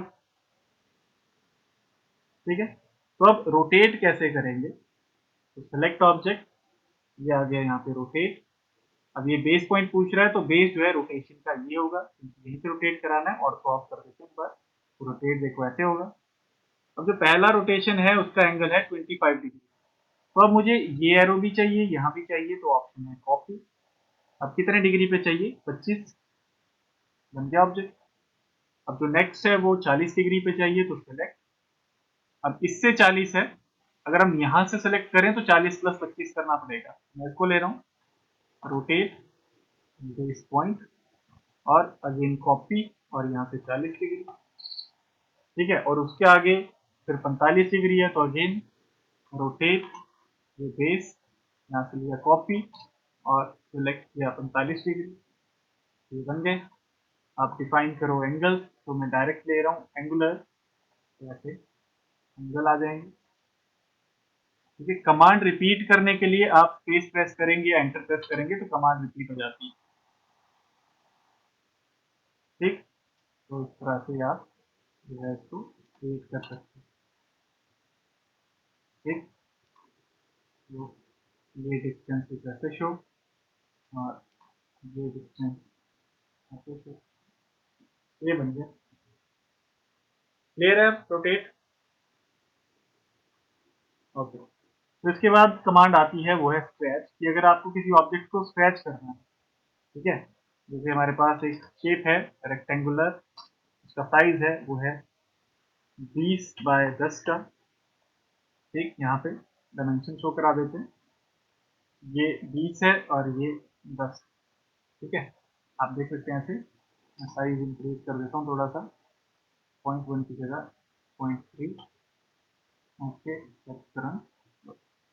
तो ये साइज है 20 बाय 10 का। इसके अंदर मेरे पास एक और रेक्टेंगल है, इसमें ऑफसेट ले रहा हूँ अभी 3 का, यहाँ से, ठीक, और जो साइज है वो समथिंग यहाँ पर, तो साइज इसका डिफाइन कर देते हैं, ये है 7 बाय 4। अब मैं चाहता हूँ कि ये जो गैप है यहाँ से यहाँ तक, इस लाइन से इस लाइन का जो गैप है ये इंक्रीज हो जाए थोड़ा सा। कितना इंक्रीज करना है, अगर डायमेंशन चेक करें तो ये होगा अभी 3 का गैप है, मैं चाहता हूँ कि ये गैप जो है 5 का हो जाए। तो क्या मतलब होगा कि ये 20 से बढ़ के 25 हो जाएगी, सॉरी 20 प्लस 2 22 हो जाएगी लेंथ। तो अगर ये पॉलीगन है, एक पॉली लाइन है, तो ऑब्जेक्ट सेलेक्ट करके आप डायरेक्ट ऐसे इसको स्क्रैच कर सकते हैं विद वैल्यू, इसको 2 इंक्रीमेंट चाहिए, ठीक है। बट अगर ये पॉलीगन नहीं है, एक्सप्लोड कर देते हैं इसको भी और इसको भी, ठीक है। अब इस केस में अगर आप इसको स्ट्रेच करें, ठीक, 2 का, तो अकेला लाइन जाएगा, ये ऑब्जेक्ट नहीं जाएगा, ये डायमेंशन कुछ चेंज नहीं होगा। तो उस केस में क्या कर सकते हैं, तो कमांड है स्ट्रेच एस एंटर, ठीक है, या यहाँ से स्ट्रेच। तो सिलेक्शन कैसे होगी, अब सिलेक्शन बहुत इंपॉर्टेंट है। अब देखो ये ऑब्जेक्ट मूव होना है, तो सिलेक्शन करेंगे इस तरफ से ऊपर से, और जो ऑब्जेक्ट मूव होना है वो पूरा इसके अंदर आना चाहिए। तो आप देख सकते हैं कि जो लाइन है, ये वाली जो लाइन है, ये कंप्लीट इस ऑब्जेक्ट के अंदर है, ठीक। अब एंटर प्रेस करेंगे, कहीं पे भी बेस पॉइंट लेंगे क्योंकि वैल्यू के अकॉर्डिंग। डायरेक्शन डिफाइन, ठीक है, ऑर्थो ऑन कर लो, डायरेक्शन डिफाइन करो, कितना इंक्रीमेंट चाहिए, 2 का। तो देखो ये इंक्रीमेंट आ गया, 3 से 5 बन गया, 20 से 22, ठीक। अगर आपको गैप बढ़ाना है इस तरफ का, जो ये गैप है यहाँ से लेके यहाँ तक, सॉरी इस पॉइंट से लेके इस पॉइंट तक का जो गैप है ऐसे, जो 10 है, ये मुझे 10 से कम करना है कि 10 की जगह ये 5 रह जाए। तो उस केस में क्या करना है, स्ट्रेच। अब सिलेक्शन में ये कंप्लीट ऐसे सिलेक्ट होगा, ये कंप्लीट बॉक्स आएगा क्योंकि ये मूव होना है, ठीक है, क्योंकि गैप ये चेंज होना है। तो एंटर, अब बेस पॉइंट कहीं भी क्लिक करिए। अब हमें कम करना है, तो डायरेक्शन इधर रखेंगे, कितना कम करना है, ये 10 से 5 करना है, तो वैल्यू कितनी, 5। तो देखो ये 10 से 5 हो गई, ठीक है। तो सिंपल स्ट्रेच, अगर बढ़ाना है गैप तो ऑब्जेक्ट को उसमें सेलेक्ट करो और इंक्रीमेंट डिफाइन कर दो, कितना चाहिए, 5 का चाहिए तो 5 है। अगर आप चाहते हैं कि ये 7 वाली गैप भी बढ़े तो 22 वाला गैप भी बढ़े, जैसे 7 का 10 हो जाए, 22 का 25 हो जाए, तो स्ट्रेच। अब सिलेक्शन जो है दोनों रेक्टेंगल की हाफ होगी, क्योंकि ये लाइन मूव करेगी, ये मूव करेगी, ये 4 लाइनें जो है सिंपली स्ट्रेच होनी है। जैसे डायरेक्शन कितना, 3 का इंक्रीमेंट, तो 7 का 10, 22 का 25। तो इस तरह से जो है आप किसी भी ऑब्जेक्ट को स्ट्रेच कर सकते हैं। क्लियर है, तो क्वेश्चन इन स्ट्रेच,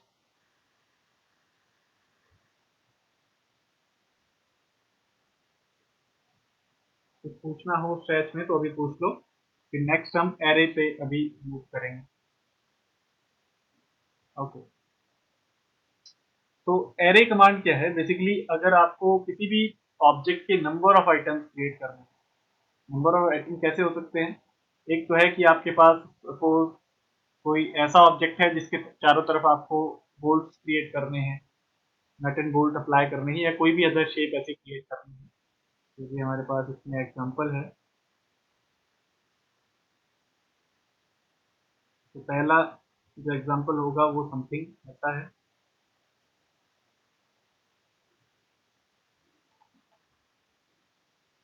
ठीक है, ये ऑब्जेक्ट। तो अब इसमें देखो एक रेक्टेंगुलर शेप है with radius, fillet radius 1, 10 by 7 का रेक्टेंगल है, तो मैं पहले रेक्टेंगल बना रहा हूँ। अब फिलेट की ऑप्शन डायरेक्ट इनसाइड है, कितने की, फिलेट का रेडियस 1 है, यहाँ से बनाना है, कितना साइज है, डायमेंशन, लेंथ 10 की है, विड्थ 7 की है, क्लिक कर दिया, ये बन गया। ठीक है, रेक्टेंगल हमने प्रीवियस सेशन में भी देखा है कैसे बनता है। अब यहाँ पे इसके जो सेंटर पे एक सर्कल है वो है 1 डायमीटर, तो सर्कल इसके सेंटर पे जो डायमीटर है वो 1 का है। अब मुझे चाहिए कि ऐसा 1.5 का गैप इस साइड में विड्थ में और 2 का गैप लेंथ में कुछ ऑब्जेक्ट चाहिए। अब इसमें देखो रोज कितनी है, 5 जो है रोज हैं और जो कॉलम है वो 5 है। तो ठीक है, 5 रो और 5 कॉलम हमें क्रिएट करना है। तो उस केस में हमारे पास ऑप्शन है, ऑब्जेक्ट सेलेक्ट कर दिया। अब एरे में ऑप्शन है पहली रेक्टेंगुलर, ये रेक्टेंगुलर वे में है, जब रो एंड कॉलम आपको गिवन है तो रेक्टेंगुलर अप्लाई होगा। तो सेलेक्ट किया, ऑब्जेक्ट सिलेक्टेड है, रेक्टेंगुलर लिया तो देखो बाय डिफॉल्ट ये बना देगा। ठीक, दूसरा तरीका है array shortcut AR, object select किया, एंटर, कौन सा टाइप चाहिए, रेक्टेंगुलर। ठीक है, अब देखो यहाँ से आप बेस से इसको ऑब्जेक्ट को मूव कर सकते हैं। ठीक है, और यहाँ से आप बिटवीन का गैप इंक्रीज कर सकते हो, यहाँ से इस साइड का गैप इंक्रीज हो सकता है, इस पॉइंट से नंबर ऑफ आइटम इंक्रीज हो सकते हैं, अगेन इस पॉइंट से नंबर ऑफ आइटम इंक्रीज हो सकते हैं। और ये जो पॉइंट है इसमें दोनों तरफ अगर ऑटो ऑफ कर दें तो दोनों तरफ के नंबर इंक्रीज डिक्रीज हो सकते हैं बराबर। ठीक, अब यही चीज अगर आप वैल्यू बेस करना चाहते हो तो ऊपर ऑप्शन यहाँ, तो देखो टाइप जो है रेक्टेंगुलर है, कॉलम जो है मेरे पास वो 5 चाहिए, तो 5 लिख दिया यहाँ। ठीक है, तो देखो 5 कॉलम हो गए, 1 2 3 4 5। अब बिटवीन का जो गैप है कॉलम में वो गिवन है हमें 2 का, जो बिटवीन का गैप है वो 2 गिवन है, तो 2 डिफाइन कर दिए। और वैसे ही जो रो है वो भी 5 है, और जो बिटवीन का गैप है वो है 1.25, वो भी डिफाइन कर दिए। ठीक है, तो शेप बन गई जो चाहिए थी, यही शेप चाहिए थी। अब उसके बाद कुछ और भी ऑप्शन है इसमें, एक है लेवल। अब लेवल कैसे चेक करेंगे, लेवल 2 दे दिए और बिटवीन का गैप उनमें डिफाइन कर दिया 5 का। ठीक है, पर देखो इस व्यू में तो कुछ दिख नहीं रहा। तो लेवल देखने के लिए, लेवल जो है बेसिकली जैसे हमारे नंबर ऑफ फ्लोर्स होते हैं बिल्डिंग में, सेम एज वैसे ही है लेवल भी। अगर हम इसको 3D में रोटेट कराएं तो देखो ऊपर कुछ ऑब्जेक्ट वैसे बन रहे हैं। ठीक है, तो ये लेवल है, सेकंड लेवल। तो इसको एक ही रखना है, एक ही रिक्वायर्ड है, और वापस व्यू पे आने के लिए यहाँ पे टॉप पे क्लिक कर दो, वापस व्यू पे आ जाएगा। अब उसके बाद जो नेक्स्ट ऑप्शन है वो है एसोसिएटेड। अगर ये ऑन होगी तो बाद में आप इसको एडिट कर पाओगे, अगर ये ऑफ कर देंगे तो एडिटिंग नहीं होगी। ये सिस्टम तो ठीक चल रहा है, किसी और कोई प्रॉब्लम आ रही है लैग वाली? ओके, सो एसोसिएटिव भी ऑन कर रहे हैं तो रिजल्ट इसका देखेंगे अभी। नेक्स्ट ऑप्शन है बेस पॉइंट। ये जो पॉइंट है, जो ओरिजिन है यहाँ पे, अगर ये चेंज करना है तो आप इसको चेंज कर सकते हैं, जैसे बेस मुझे यहाँ रखना है। अभी जो है इस कमांड में, इस रेक्टेंगुलर वाले में बेस का कोई इफेक्ट नजर नहीं आएगा आपको। ठीक है, बेस का जो इफेक्ट है वो हम आगे कवर करेंगे कि कैसे किस जगह पे बेस काम आता है। तो यही ऑप्शन थी, क्लोज कर देते हैं। तो ये अब देखो क्या हुआ, ऑब्जेक्ट बन गया। अब सेलेक्ट किया तो देखो एडिटिंग की ऑप्शन वापस आ गई। ठीक, अगर यही हमने इसका पूरे का अगर हम रेक्टेंगुलर एरे लगा दें और एसोसिएटिव हटा दें, क्लोज करें, तो अब देखो ये अलग सेलेक्ट हो रहा है, ये अलग सेलेक्ट हो रहा है, ये एडिट नहीं हो पाएंगे। ठीक है, बट अगर इसको सेलेक्ट करें देखो तो ये एडिट हो सकता है। तो ये ऑप्शन है एसोसिएटिव का, ये मतलब तो इस तरह से आप रेक्टेंगुलर एरे लगा सकते हैं। क्वेश्चन एरे में, रेक्टेंगुलर में?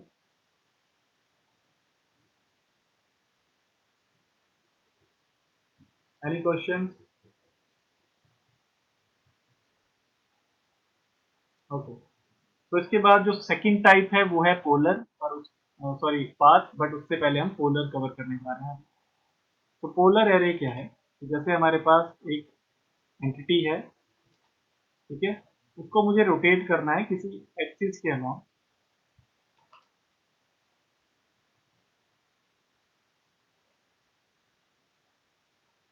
ठीक है, जैसे एक एंटिटी है, मैं चाहता हूँ कि इसके अलोंग जो है इसके नंबर ऑफ आइटम बने। ठीक है, जैसे रोटेट में किया था वैसे ही इसकी कमांड बन जाए। ओके, अभी इसमें भी एसोसिएटिव रिपीट हो जाएगा। तो अब इसको सेलेक्ट किया, यहाँ पे ऑप्शन है फोल्डर। अब ये पूछेगा specify centre point of array. Centre point क्या, जिसके अराउंड ये रोटेट होगा, ये डिफाइन कर दिया। ठीक, तो देखो क्या हुआ कि इसके चारों तरफ जो है ऑब्जेक्ट्स बन गए। जितना डिस्टेंस यहाँ से था उतना ही चारों तरफ बन गए।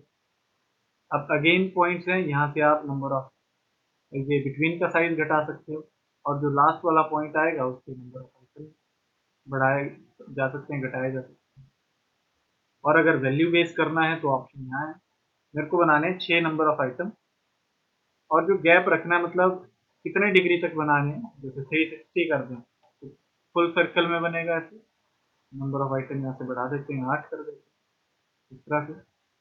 अगर हम इसको कम कर दें, जैसे मेरे को करना है ये 180 में ही आए, तो ऐसे बनेंगे, 180 में ही डिवाइड हो जाएगा, नंबर ऑफ आइटम वही 8 रहेंगे।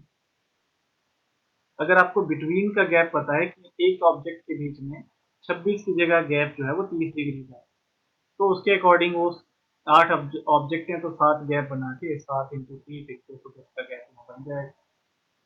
तो इस तरह से आप इसको बना सकते हैं। अगेन यहाँ पे रो है, तो रो क्या होगा, आउटसाइड को बनाने, जैसे 2 रो बना देते हैं।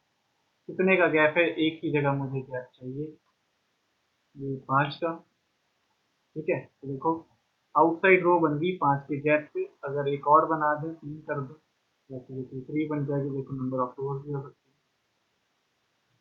ठीक, रो अभी एक ही चाहिए, इस तरह से। अब नेक्स्ट ऑप्शन लेवल की है, वो 3D में Z डायरेक्शन में बनेगा, उसको बनाने की इसमें जरूरत नहीं है। मैं आपको दिखा चुका हूँ कैसे काम करती है। और ऑप्शन है एसोसिएटिव। तो एसोसिएटिव क्या करता है, एडिटिंग ऑन करता है, तो ये ऑन कर दिया। बेस पॉइंट का वही काम है कि आप इस पॉइंट को कहीं और रख सकते हो, पर यहाँ जरूरत नहीं है इसकी। अब आता है रोटेट आइटम। रोटेशन क्या है कि देखो यहाँ पे ये लाइन हॉरिजॉन्टल है, ये लाइन वर्टिकल है, तो जैसे ये आगे बढ़ती जा रही है, जो रोटेशन है इसकी वो क्रिएट होती जा रही है कि यहाँ पे इस ऑब्जेक्ट पे अब देखो ये लाइन रोटेट हो गई, यहाँ और रोटेशन, यहाँ और रोटेशन, यहाँ ये वर्टिकल थी, यहाँ हॉरिजॉन्टल हो गई। तो ये अलाइनमेंट जो है इसकी रोटेशन के अकॉर्डिंग चल रही है। तो अगर आप चाहते हो कि यही शेप रहे, तो उस केस में ये रोटेट आइटम ऑफ कर दो, तो देखो सारे ऑब्जेक्ट जो है उसी डायरेक्शन में रहेंगे। अगर ये रोटेट ऑन कर दें तो सब जो ऑब्जेक्ट हैं वो रोटेट हो जाएंगे अकॉर्डिंग टू द एक्सिस। और लास्ट ऑप्शन है कि अभी ये नीचे की तरफ बन रहा है, आपको चाहिए ऊपर की तरफ से बने, तो डायरेक्शन है, यहाँ से ऑन की डायरेक्शन तो ये ऊपर बन गए, देखो फिर ऑन किया तो नीचे बन गए। तो इस तरह से आप डायरेक्शन फ्लिप कर सकते हैं। ठीक, उसके बाद क्या करेंगे, यहाँ से क्लोज एरे की ऑप्शन है, तो ये जो है एरे बन गया। अब देखो एसोसिएटिव था, अगर हम इसको सेलेक्ट करें तो यहाँ से हम इसको एडिट कर सकते हैं आगे। ठीक, अगर ये एसोसिएटिव नहीं होता, तो ये शेप है और ये रिपीटिंग वो है, इसके अराउंड एरे लगा देते हैं, इस एक्सिस के अराउंड फोल्डर। ठीक, अगर ये एसोसिएटिव नहीं हो, क्लोज करें तो देखो ये सिंगल सेलेक्ट होता है, आप इसको डिलीट करो, मूव करो, जो मर्जी करो। अगर इसको सेलेक्ट करें तो ये एडिटिंग की ऑप्शन है, आप इसको अकेला सेलेक्ट नहीं कर सकते ऑब्जेक्ट, इसको ऑफसेट भी लगाना हो, जैसे एक का ऑफसेट लगाना है फिर भी नहीं लगा पाओगे इसको, क्योंकि ये एक ऑब्जेक्ट है अभी। ठीक है, इसको अलग करने के लिए आपको क्या करना होगा, एक्सप्लोड कमांड यूज करो, यहाँ से सेलेक्ट करो ऑब्जेक्ट, प्रेस एंटर, तो अब ये अलग होगा। अब इसको तुम कोई भी कमांड लगाओ, ऑफसेट लगाओ, जो मर्जी लगाओ, तो ऐसे ही हो जाएगा ऑफसेट, देखो।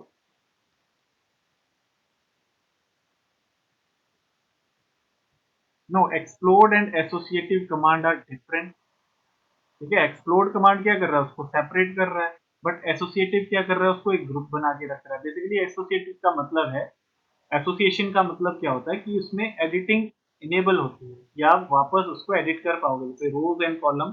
अब देखो यहाँ से मैंने इसको तोड़ दिया तो इसमें एडिटिंग नहीं आ रही है, एरे की ऑप्शन नहीं आ रही है, बट ये एसोसिएटिव में है, देखो एरो एरे की ऑप्शन है। मैं बिटवीन का गैप जो है बढ़ा सकता हूँ, घटा सकता हूँ, नंबर ऑफ आइटम यहाँ से इंक्रीज कर सकता हूँ। तो, ये एडिटिंग में है अभी भी, और विदाउट एसोसिएटिव ये एडिट नहीं होता। क्लियर है? कोई क्वेश्चन पोलर एरे में?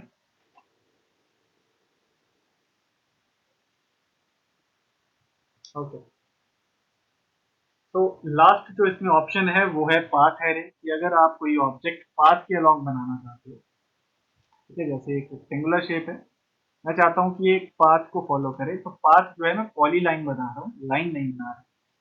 ठीक है, डिफरेंस क्या है, अगर लाइन होगी तो पाथ वो सिंगल लाइन सेलेक्ट करेगा, अगर मैं इसको अलग कर दूं, ओके, तो ऑब्जेक्ट सेलेक्ट किया, यहाँ पे गए पाथ पे, अगर ये लाइन से बना होगा तो देखो पाथ जो है सिर्फ ये लाइन सेलेक्ट होगी।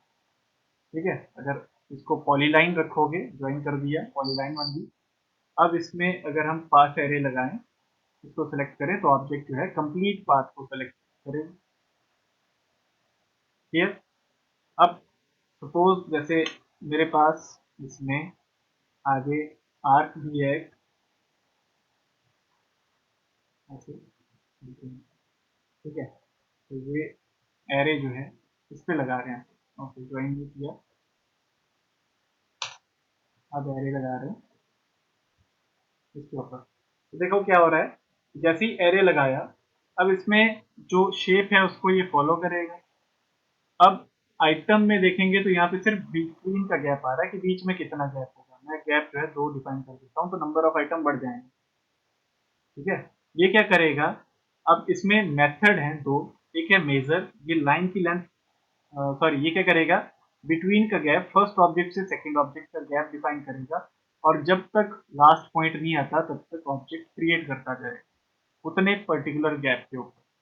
ठीक है, यहाँ से अगर हम इसको चेंज कर दें टू डिवाइड, तो ये क्या करेगा, उस कंप्लीट लेंथ को देखेगा कितनी लेंथ है, उसके बाद उसको नंबर ऑफ आइटम जो हम यहाँ से स्पेसिफाई करेंगे, जैसे 20 चाहिए, तो उस टोटल लेंथ को 20 ऑब्जेक्ट में डिवाइड कर देगा, और वहां से जो है अपने आप कैलकुलेट करेगा बिटवीन का गैप कितना बना।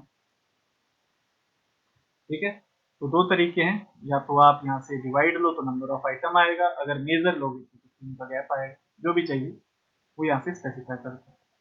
नेक्स्ट ऑप्शन रो की है, तो ऊपर की तरफ आपके पास रो बन जाएगी, जैसे 3 रो ले लेते हैं, और बिटवीन का गैप जो है 5 का ले लेते हैं, तो ऊपर की तरफ जो ऑब्जेक्ट बनने लगेंगे। गैप थोड़ा बढ़ा देते हैं जस्ट का, देखो रो जो है ऊपर की तरफ बढ़ेंगे, यहाँ कुछ मिक्सअप होगा क्योंकि गैप का वो कंट्रोल नहीं है, शेप कुछ अलग है, तो अभी रोज एक ही चाहिए।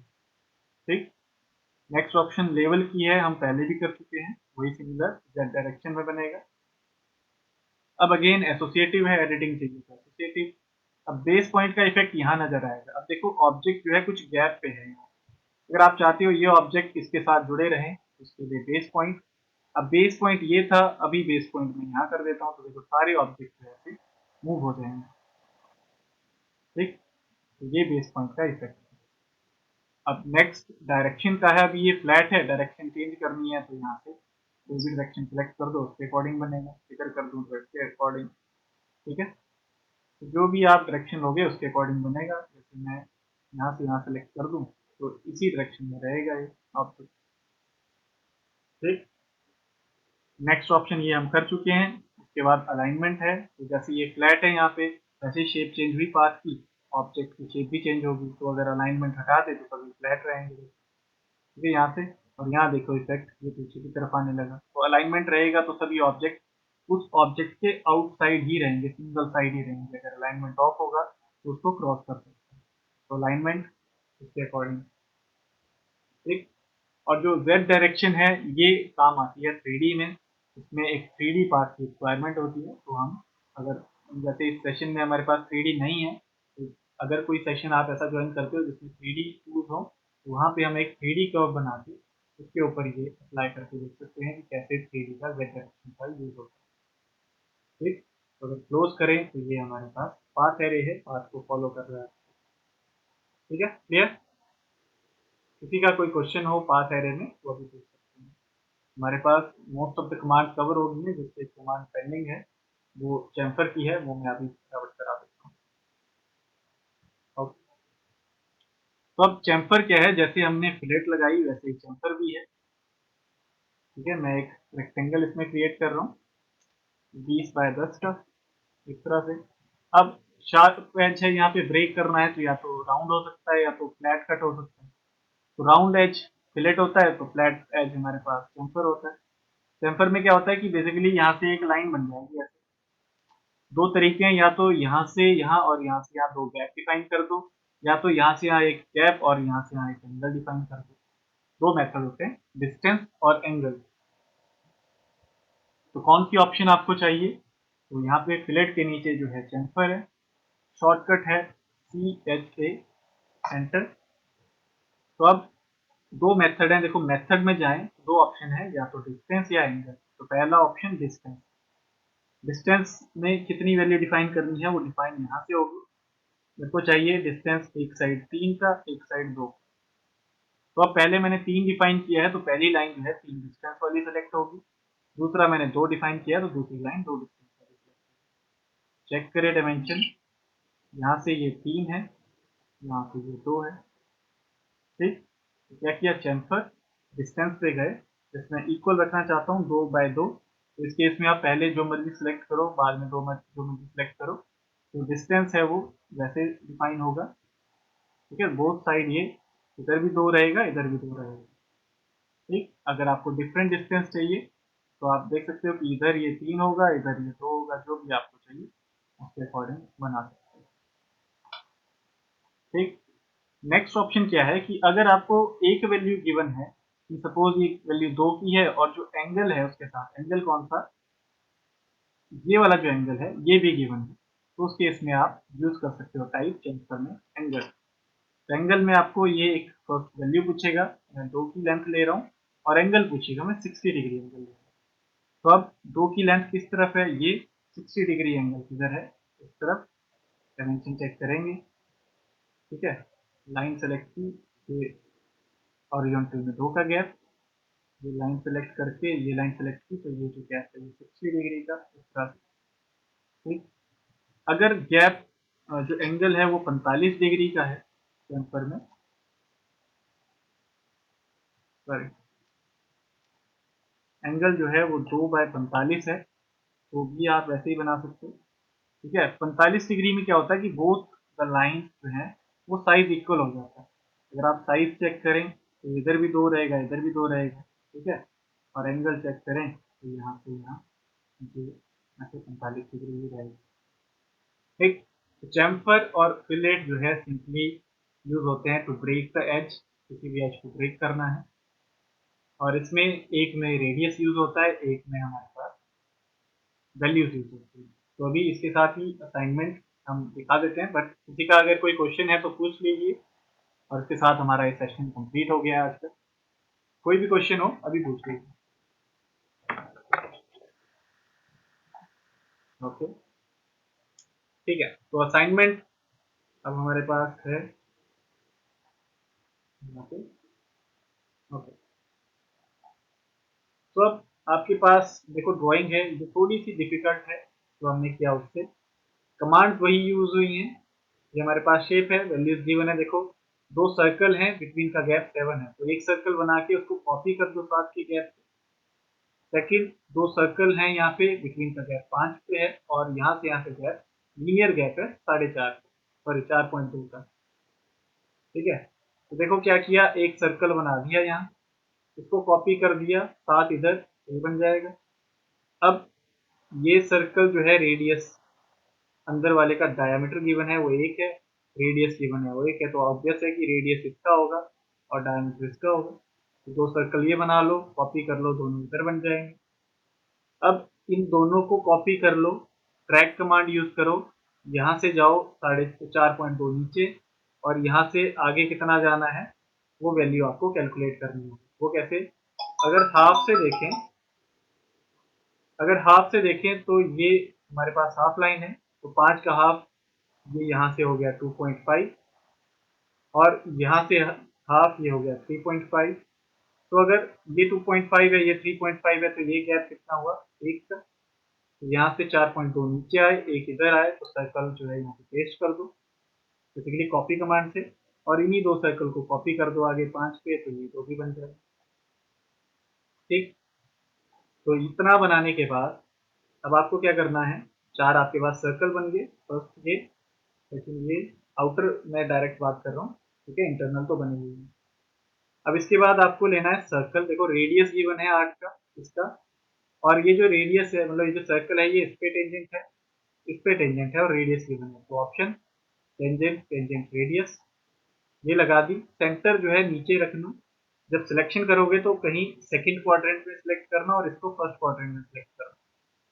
और रेडियस डिफाइन करोगे तो सर्कल जो है आपके पास ऐसे एक बड़ा सारा बन जाएगा। यहाँ को ट्रिम करा दोगे तो इतना रहेगा। उसके बाद उसका ऑफसेट आपको लेना है, ठीक है। इसका ऑफसेट ले लोगे एक का तो डायरेक्ट ये बन जाएगा। वैसे ही एक टेंजेंट टेंजेंट रेडियस यहाँ पे बनाना, इसका ऑफसेट लोगे एक का तो ये यहाँ बन जाएगा। बाकी जो है ट्रिम आपको करा देना। अब वैसे ही आपके पास यहाँ भी एक टेंजेंट टेंजेंट रेडियस की ऑप्शन है। रेडियस गिवन है 1.2 का तो ये बन जाएगा। बाकी जो कंप्लीट सर्कल बना था उसको ट्रिम करा देना यहाँ से, ठीक है। इसको ट्रिम करा देना यहाँ से, तो ये इतना बन जाएगा। सिमिलर या तो आप मिरर यूज कर दो या तो बना दो, ठीक। इतना भी डिफिकल्ट नहीं है, इजी है, बस उसको हल्का सा समझना है आपको तो प्रॉपर बन जाएगा। अब इस केस में ध्यान रखना, ये जो ड्राइंग है यहाँ पे थोड़ी सी मिस्टेक है, भूल गया इसको सेट करना। इसमें जो वैल्यू है अभी सुन लो, इसमें जो ये वैल्यू है 40, ये 25 और ये 12, ये आपको नहीं कंसिडर करनी है। ये एक्चुअली यहाँ पे दूसरी ड्राइंग थी उसकी वैल्यू थी।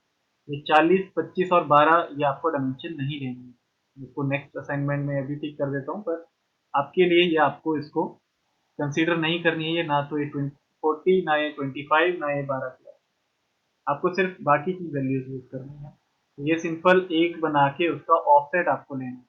आप आउटर शेप बना दो ये वाली ऐसे, ठीक। उसके जो ऑफसेट लोगे तो ये अपने आप क्रिएट हो जाएगा, या आप इनर बना दो ऑफसेट अपने आप बन जाएगा। उसके बाद दो सर्कल यहाँ बनने हैं, दो सर्कल यहाँ बनने हैं, दो सर्कल यहाँ, वैल्यूज आपको गिवन है।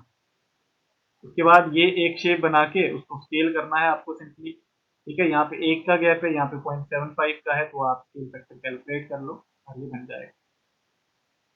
तो नेक्स्ट ऑप्शन हमारे पास ये पैटर्न्स के लिए है, सॉरी एरे। एरे को ही पैटर्न भी बोलते हैं 3D सॉफ्टवेयर में। तो आपको एक सर्कल आउटर दिया हुआ है वो बना लो, एक आप ये शेप बना लो, ठीक है। इसका पैटर्न हो जाएगा। उसके बाद इसका ऑफसेट ले लें, अगर ये शेप बना लें अगर, तो उसका पैटर्न ले लें, सॉरी एरे ले लें, तो नंबर ऑफ आइटम देखो ये भी 6 है, तो वो बन जाएगा। तो ये सर्कुलर एरे या पोलर एरे से बन जाएगा। ये मैं आपको करा चुका हूँ। रेक्टेंगुलर एरे या आप अभी कर लेना इसको। और जो लास्ट ऑप्शन है ये जो है आपको थोड़ा सा सोच के बनाना पड़ेगा। इसमें आपके पास ये सर्कल है, ये सर्कल है, ये बन जाएगा। यहाँ पे एक सर्कल ये है, एक ये है। उसके बाद क्वाड्रेंट टू क्वाड्रेंट ऐसे लाइन आ जाएगी नीचे, ठीक। यहाँ पे फिलेट अप्लाई हो जाएगी। और अगेन इसको अगर रोटेट कर दो विद कॉपी, ठीक है, कितना degree, from this to this, ये आ जाएगा आई थिंक। ये आप खुद सोचोगे कितना डिग्री रोटेट करोगे, ये यहाँ आएगा। तो कॉपी रोटेट करके ये इजीली बन जाएगा, ठीक है। ये डैश वाली लाइन है, ये मैं नेक्स्ट सेक्शन में कवर करूंगा कि ये डैश वाली लाइन कैसे बनती है। आप सिंपल जो है सर्कल यहाँ पे बना देना, और एक सर्कल बना के अगेन एरे लगा के वो बन जाएगा सर, ठीक है। ध्यान रखना जो वैल्यू है ये पॉइंट में है, ये दो रेडियस 0.7 के, मतलब ये 0.7 का रेडियस है यहाँ और यहाँ, ठीक है। ये 0.9 का रेडियस है, ये 0.9 का डायमीटर है। वैल्यूज पॉइंट में है, ध्यान रखना, ठीक। तो अगर कोई किसी का क्वेश्चन है तो अभी पूछ सकते हैं, और आज के लिए हमारा वैसे सेशन कंप्लीट हो गया। कोई क्वेश्चन किसी का अभी पूछ लो।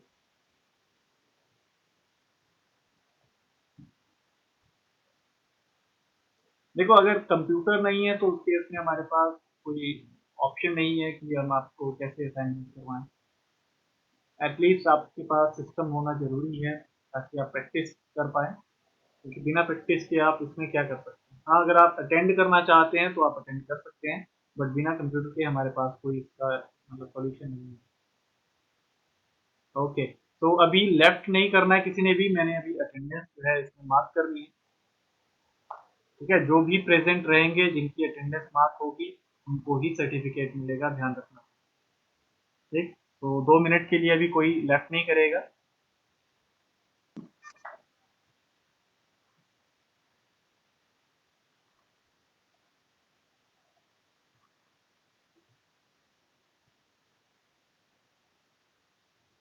ओके, तो अटेंडेंस मार्क हो गई है, अब आप जा सकते हैं। ठीक है, किसी का कोई क्वेश्चन है तो अभी आप पूछ सकते हैं उसको, जो भी क्वेश्चन है आपका।